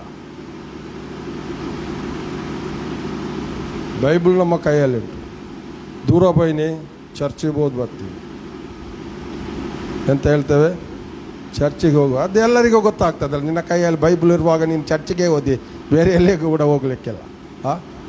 ಆದರೆ ಈಗಿನವರು ಬೈಬಲ್ ಇದ್ದರೂ ಕೂಡ ಎಲ್ಲೆಲ್ಲಿ ಹೋಗ್ತಾರೆ, ಬೈಬಲ್ ಇಟ್ಕೊಂಡು ಎಲ್ಲೆಲ್ಲಿ ಹೋಗ್ತಾ ಇದ್ದಾರೆ. ಈಗಿನ ಸ್ಥಿತಿ ಭಯಂಕರವಾದಂಥ ಸ್ಥಿತಿ. ಬೈಬಲ್ ಹಿಡಿದುಕೊಂಡು ಮನುಷ್ಯ ಎಲ್ಲಿಗೆ ಹೋಗ್ತಾನೆ ಎಂಬುದಾಗಿ ಗೊತ್ತಿಲ್ಲ, ತಂದೆ ತಾಯಿಗೆ ಕೂಡ ಗೊತ್ತಿಲ್ಲ ಎಲ್ಲಿ ಹೋಗ್ತಾರೆ ಎಂಬುದಾಗಿ. ಆದರೆ ಮೋಶೆಯ ಕೈಯಲ್ಲಿದ್ದಂಥ ಪವಿತ್ರಾತ್ಮ, ಆತನ ಜೊತೆಯಲ್ಲಿದ್ದಂಥ ಪವಿತ್ರಾತ್ಮ ಆತನನ್ನು ನಡೆಸಿಕೊಂಡು ಹೋಯಿತು. ಇಸ್ರೇಲ್ಯರನ್ನು ಐಗುಪ್ತ ದೇಶದಿಂದ ಬಿಡಿಸುವುದಕ್ಕಾಗಿ ದೇವರು ಆತನನ್ನು ಆರಿಸಿಕೊಂಡ. ಆದ್ದರಿಂದ ಕರ್ತನಲ್ಲಿ ಪ್ರೀತಿಯುಳ್ಳ ದೇವ ಮಕ್ಕಳೇ, ಈ ವಿಮೋಚನಾ ಕಾಂಡ 3ನೇ ಸಂಧಿಯಲ್ಲಿ ದೇವರು ಮೋಶೆಯನ್ನು ಕರೆಯುವಾಗ ಆತನು ನಾನು ಯಾರು ಎಂಬುದಾಗಿ ಸ್ಪಷ್ಟವಾಗಿ ತಿಳಿಸಿದ. ಬೆಂಕಿಯಲ್ಲಿರುವಂಥ ದೇವರು, ನಾನು ಬೆಂಕಿ, ಪವಿತ್ರಾತ್ಮನೊಂದಿಗೆ ನಾನು ಜೊತೆಯಲ್ಲಿ ಇರುವಂಥ ದೇವರು ಆಗಿದ್ದೇನೆ. ಈ ಪವಿತ್ರ ಆತ್ಮ ಮೋಶೆ ಸಂಗಡ ಇದ್ದರಿಂದ ಆತನಿಗೆ ಧೈರ್ಯವನ್ನು ಕೊಟ್ಟಿತು. ಫರೋಹನ ಮುಂದೆ ಆತನು ನನಗೆ ಮಾತನಾಡುವುದಕ್ಕೆ ಬರುವುದಿಲ್ಲ ಎಂಬುದಾಗಿ ದೇವರಿಗೆ ಉತ್ತರ ಕೊಟ್ಟರೂ ಕೂಡ ದೇವರು ಆತನಿಗೆ ಪವಿತ್ರ ಆತ್ಮನ ಮೂಲಕ ನಡೆಸಿಕೊಂಡು ಹೋದ. ಆತನ ಪ್ರೀತಿ, ತಾನು ಕುರಿಗಳನ್ನು ಯಾವ ರೀತಿಯಲ್ಲಿ ಪ್ರೀತಿಸ್ತಾ ಇದ್ದನೋ ಅದೇ ರೀತಿ ಇಸ್ರೇಲ್ಯರನ್ನು ಪ್ರೀತಿ ಮಾಡಿ ಕಾನಾನ್ ದೇಶಕ್ಕೆ, ಐಗುಪ್ತ ದೇಶದಿಂದ ನಡೆಸಿಕೊಂಡು ಹೋದ.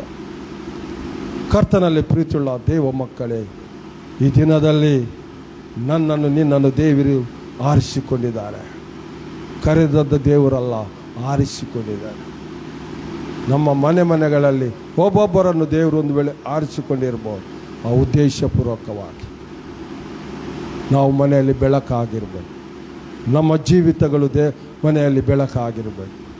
ಒಂದು ವೇಳೆ ನಮ್ಮನ್ನು ದೇವರು ಆರಿಸಿಕೊಂಡು ನಡೆಸ್ತಾ ಇರುವುದಾದರೆ ನಾವು ಇರುವಂಥ ಸ್ಥಳದಲ್ಲಿ ಮೋಶೆಯ ಹಾಗೆ ನಾವು ಬೆಳಕಾಗಿರಬೇಕು. ದೇವರು ಮೋಶೆ ನಂಬಿಗಸ್ತನಾಗಿ ದೇವರ ಸೇವೆ ಮಾಡಿದನೆಂಬುದಾಗಿ, ದೇವರ ಸನ್ನಿಧಿಯಲ್ಲಿ ಇದ್ದ ಎಂಬುದಾಗಿ ದೇವರು ಆತನ ವಿಷಯದಲ್ಲಿ ಸಾಕ್ಷಿ ಕೊಡುವುದನ್ನು ನಾವು ನೋಡ್ತೇವೆ. ಮೋಶೆ ನಂಬಿಗಸ್ತನಾಗಿ ದೇವರ ಮಾತನ್ನು ಕೇಳುತ್ತಾ ಆದ, ದೇವರು ಹೇಳಿದ ಹಾಗೆ ಆತನು ನಡೀತಾ ಇದ್ದ.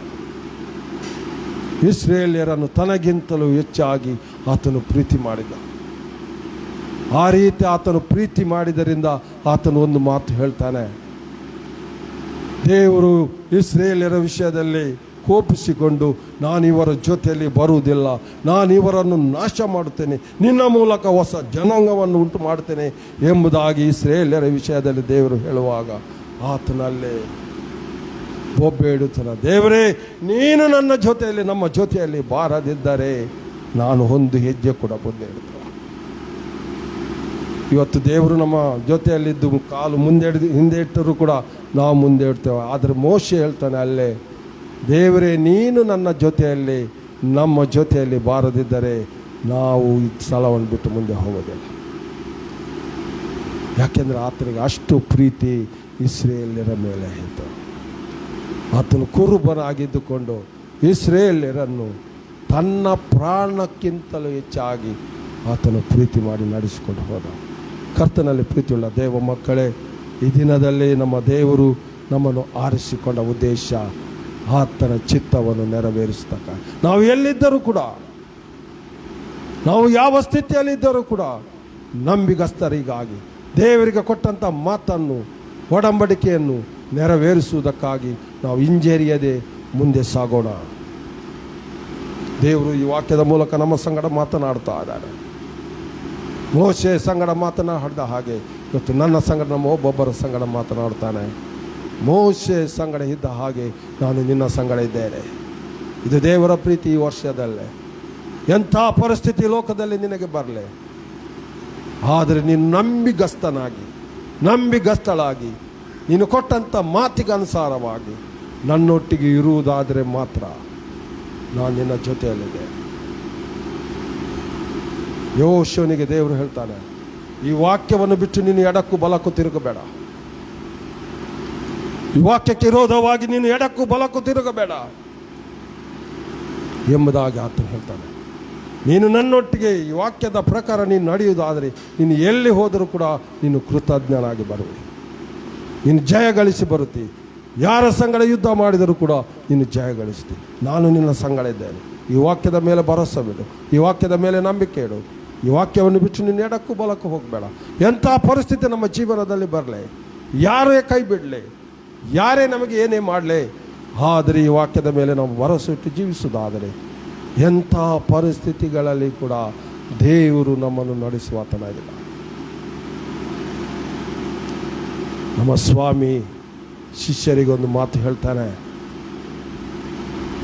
ಯೇಸುವನ್ನು ಬಿಟ್ಟು ಹೋದರು. ಯೇಸುವನ್ನು ಬಿಟ್ಟು ಹೋದರು. ಪೇತ್ರ ಹೇಳ್ತಾನೆ, ನಾನು ಮೀನು ಹಿಡಿತೇನೆ. ಅವಾಗ ಎಲ್ಲರ ಆತನ ಹಿಂದೆ ಹೋದ್ದು. ಆದರೆ ಯೇಸು ಸ್ವಾಮಿ ಆ ಸಮಯದಲ್ಲಿ ಅವರ ಬಳಿಗೆ ಬಂದು ಹೇಳ್ತಾನೆ, ಮಕ್ಕಳಿರ ಊಟಕ್ಕೆ ಏನಿಲ್ಲವೋ. ಅಂಥ ದೇವರು ಒಂದು ವೇಳೆ ನಾವು ದೇವರಿಗೆ ವಿರೋಧವಾಗಿ ಜೀವಿಸಿದ್ರು ಕೂಡ ದೇವರ ಪ್ರೀತಿ, ಕ್ರಿಸ್ತನ ಪ್ರೀತಿ, ಮಗನೇ ಮಗಳೇ ನಿನಗೆ ಕಷ್ಟವೋ, ಸಮಾಧಾನ ಇಲ್ಲವೋ, ಆರೋಗ್ಯವಿಲ್ಲವೋ, ಸುಖ ಇಲ್ಲವೋ, ಶಾಂತಿ ಇಲ್ಲವೋ ಎಂಬುದಾಗಿ ಆತನು ಕೇಳ್ತಾ ಅಂತ ದೇವರು ನಮ್ಮ ದೇವರಾಗಿದ್ದಾರೆ. ಪೇತ್ರ ಶಿಷ್ಯರ ಆತನನ್ನು ಬಿಟ್ಟು ಹೋದರೂ ಕೂಡ ಯೇಸು ಅವರ ಹಿಂದೆ ಬಂದ. ಇಸ್ರೇಲ್ಯರ ಸಂಗಡ ದೇವರು ಎಷ್ಟೋ ಸಲ ವಿರೋಧವಾಗಿ ಇಸ್ರೇಲ್ಯರು ಹೋದರೂ ದೇವರು ಅವರಿಗೆ ವಿರೋಧವಾಗಿ ನಿಂತರೂ ಕೂಡ ಇಸ್ರೇಲ್ಯರು ಪಶ್ಚಾತ್ತಾಪ ಪಡುವಾಗ ದೇವರು ಮನಮರುಗಿ ತಿರುಗಿ ಅವರ ಜೊತೆಯಲ್ಲೇ ಮುಂದೆ ನಡೆದನೆಂಬುದಾಗಿ ದೇವರು ವಾಕ್ಯ ಹೇಳ್ತಾರೆ. ಅಂಥ ದೇವರಿಗೆ ನಾವು ಎಂದಿಗೂ ಅವಮಾನ ಮಾಡದೆ, ದ್ರೋಹ ಮಾಡದೆ ನಾವು ಜೀವಿಸುವುದಾದರೆ ಆ ದೇವರು ನಮ್ಮನ್ನು ಎಲ್ಲ ಪರಿಸ್ಥಿತಿಯಲ್ಲಿ ಕೂಡ ಬಿಡುಗಡೆ ಮಾಡುವಾತನಾಗಿದ್ದಾನೆ. ಪ್ರಾರ್ಥನೆ ಮಾಡೋಣ. ಹಲ್ಲೆಲೂಯಾ. ಪ್ರೀತಿ ಸ್ವರೂಪನಾದ ದೇವರೇ, ನಿನ್ನ ಪ್ರೀತಿಗಾಗಿ ಸ್ತೋತ್ರ ಸ್ವಾಮಿ. ಹಲ್ಲೆಲೂಯಾ. Thank you. ಸ್ತೋತ್ರ. ಅತಿಯಾಗಿ ನೀ ಪ್ರೀತಿ ಮಾಡಿದಿ, ತಾಯಿಗಿಂತ ಶ್ರೇಷ್ಠ ನಿನ್ನ ಪ್ರೀತಿಯೋ. ಹತ್ಯೆಯಾಗಿದೆ ಪ್ರೀತಿ ಮಾಡಿದೆ, ತಾಯಿಗಿಂತ ಶ್ರೇಷ್ಠ ನಿನ್ನ ಪ್ರೀತಿಯೋ. ನೀ ಧನ್ಯನು, ಸರ್ವಶ್ರೇಷ್ಠದು, ನಿನ್ನ ಹಾಗೆ ಯಾರು ಇಲ್ಲ, ಯಾರಿಲ್ಲ. ನೀ ಧನ್ಯನು, ಸರ್ವಶ್ರೇಷ್ಠದು, ನಿನ್ನ ಹಾಗೆ ಯಾರು ಇಲ್ಲ, ಯಾರಿಲ್ಲ. Hallelujah, hallelujah, hallelujah, hallelujah, hallelujah, hallelujah, hallelujah, hallelujah, hallelujah. ಹತ್ಯೆಯಾಗಿದೆ ಪ್ರೀತಿ ಮಾಡಿದೆ, ಹತ್ಯೆಯಾಗಿದೆ ಪ್ರೀತಿ ಮಾಡಿದೆ, ತಾಯಿಗಿಂತ ಶ್ರೇಷ್ಠ ನಿನ್ನ ಪ್ರೀತಿಯೋ. ಹಲ್ಲೆಲೂಯಾ. ತಾಯಿಗಿಂತ ಶ್ರೇಷ್ಠ ನಿನ್ನ ಪ್ರೀತಿಯೋ. ನೀ ಧನ್ಯನು, ಸರ್ವಶ್ರೇಷ್ಠರು, ನಿನ್ನ ಹಾಗೆ ಯಾರು ಇಲ್ಲ, ಯಾರಿಲ್ಲ. ಹೌದು ಸ್ವಾಮಿ. ನೀ ಧನ್ಯನು, ಸರ್ವಶ್ರೇಷ್ಠರು, ನಿನ್ನ ಹಾಗೆ ಯಾರು ಇಲ್ಲ, ಯಾರಿಲ್ಲ. Hallelujah, hallelujah, hallelujah, hallelujah. S lord. ಹೌದು, ನಮ್ಮ ದೇವರು ಅತಿಯಾಗಿ ನಮ್ಮನ್ನು ಪ್ರೀತಿ ಮಾಡುವ ಆತನಾಗಿದ್ದಾನೆ.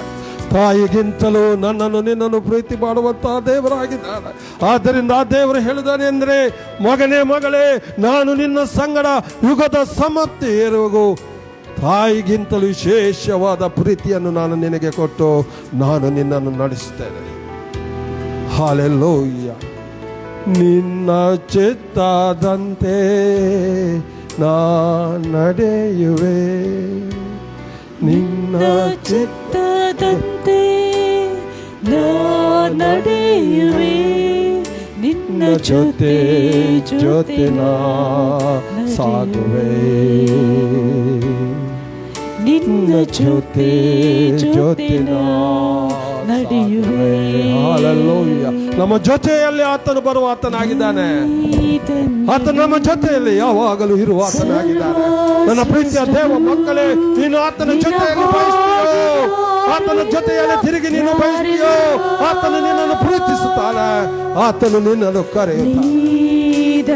ದೇವರಿಗೆ ವಿರೋಧವಾಗಿ ಮೋಸ ಮಾಡಿ ಜೀವಿಸುವುದು ಅದು ಎಷ್ಟೋ ಭಯಂಕರವಾಗಿದೆ.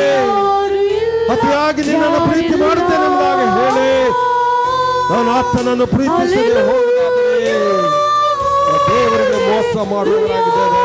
ದೇವ ಮಕ್ಕಳೇ, ನಮ್ಮನ್ನು ದೇವರು ಆರಿಸಿಕೊಂಡಿದ್ದಾರೆ. ಆತನು ಕರೆದದ್ದು ಮಾತ್ರವಲ್ಲ, ನಿನ್ನ ಕುಟುಂಬದಲ್ಲಿ ಆತನು ಆರಿಸಿಕೊಂಡಿದ್ದಾನೆ.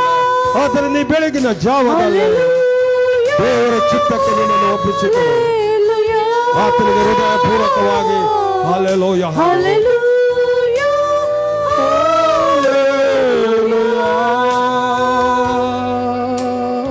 ಸ್ತೋತ್ರ, ಹಾಲೆಲೂಯ. ಸ್ತೋತ್ರ ದೇವರೇ, ಸ್ತೋತ್ರ ದೇವರೇ. ದೇವ, ಎಲ್ಲ ಮಹಿಮೆ ಘನತೆ ಯೇಸುವಿನ ಹೆಸರಿನಲ್ಲಿ ನಿನಗೆ ನಾವು ಸಲ್ಲಿಸ್ತೇವೆ. ನೀನು ಉನ್ನತನಾದ ದೇವರು, ನೀನು ನಮ್ಮನ್ನು ಅತಿಯಾಗಿ ಪ್ರೀತಿಸುವಂಥ ದೇವರು. ಈ ವಾಕ್ಯದ ಮೂಲಕ ನನ್ನ ಸಂಗಡ, ನಮ್ಮ ಒಬ್ಬೊಬ್ಬರ ಸಂಗಡ ಮಾತನಾಡಿದಕ್ಕಾಗಿ ಸ್ತೋತ್ರ ತಂದೆಯೇ, ಆಮೆನ್.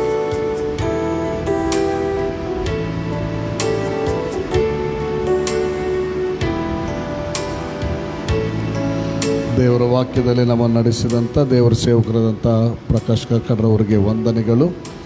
ಹಲ್ಲೆಲೂಯ. ಪ್ರಿಯ ವೀಕ್ಷಕರೇ, ನೀವು ಲೈವ್ನೊಂದಿಗೆ ನಮ್ಮೊಂದಿಗೆ ಇದ್ದುಕೊಂಡು ವೀಕ್ಷಿಸ್ತಾ ಬರ್ತಾ ಇದ್ದೀರಿ ಮತ್ತು ಈ ಸೇವೆಗೋಸ್ಕರ ನೀವು ಪ್ರಾರ್ಥಿಸ್ತಾ ಬರ್ತಾ ಇದ್ದೀರಿ. ನಿಮ್ಮೆಲ್ಲರನ್ನ ಯೇಸುವಿನ ನಾಮದಲ್ಲಿ ವಂದಿಸ್ತೇನೆ. ಮತ್ತು ಕಂಟಿನ್ಯೂ ಆಗಿ ನೀವು ನಿಮ್ಮ ಪ್ರಾರ್ಥನಾ ರಿಕ್ವೆಸ್ಟನ್ನು ಕಳಿಸಿರಿ. ಈಗಾಗಲೇ ಕೆಲವು ಪ್ರಾರ್ಥನಾ ರಿಕ್ವೆಸ್ಟ್ಗಳು ಒಬ್ಬರಿಬ್ಬರು ಕಳಿಸಿದ್ದಾರೆ. ಸೊ ಅದರಿಂದ ಅದಕ್ಕೋಸ್ಕರ ನಾವು ಪ್ರಾರ್ಥಿಸ್ತೇವೆ.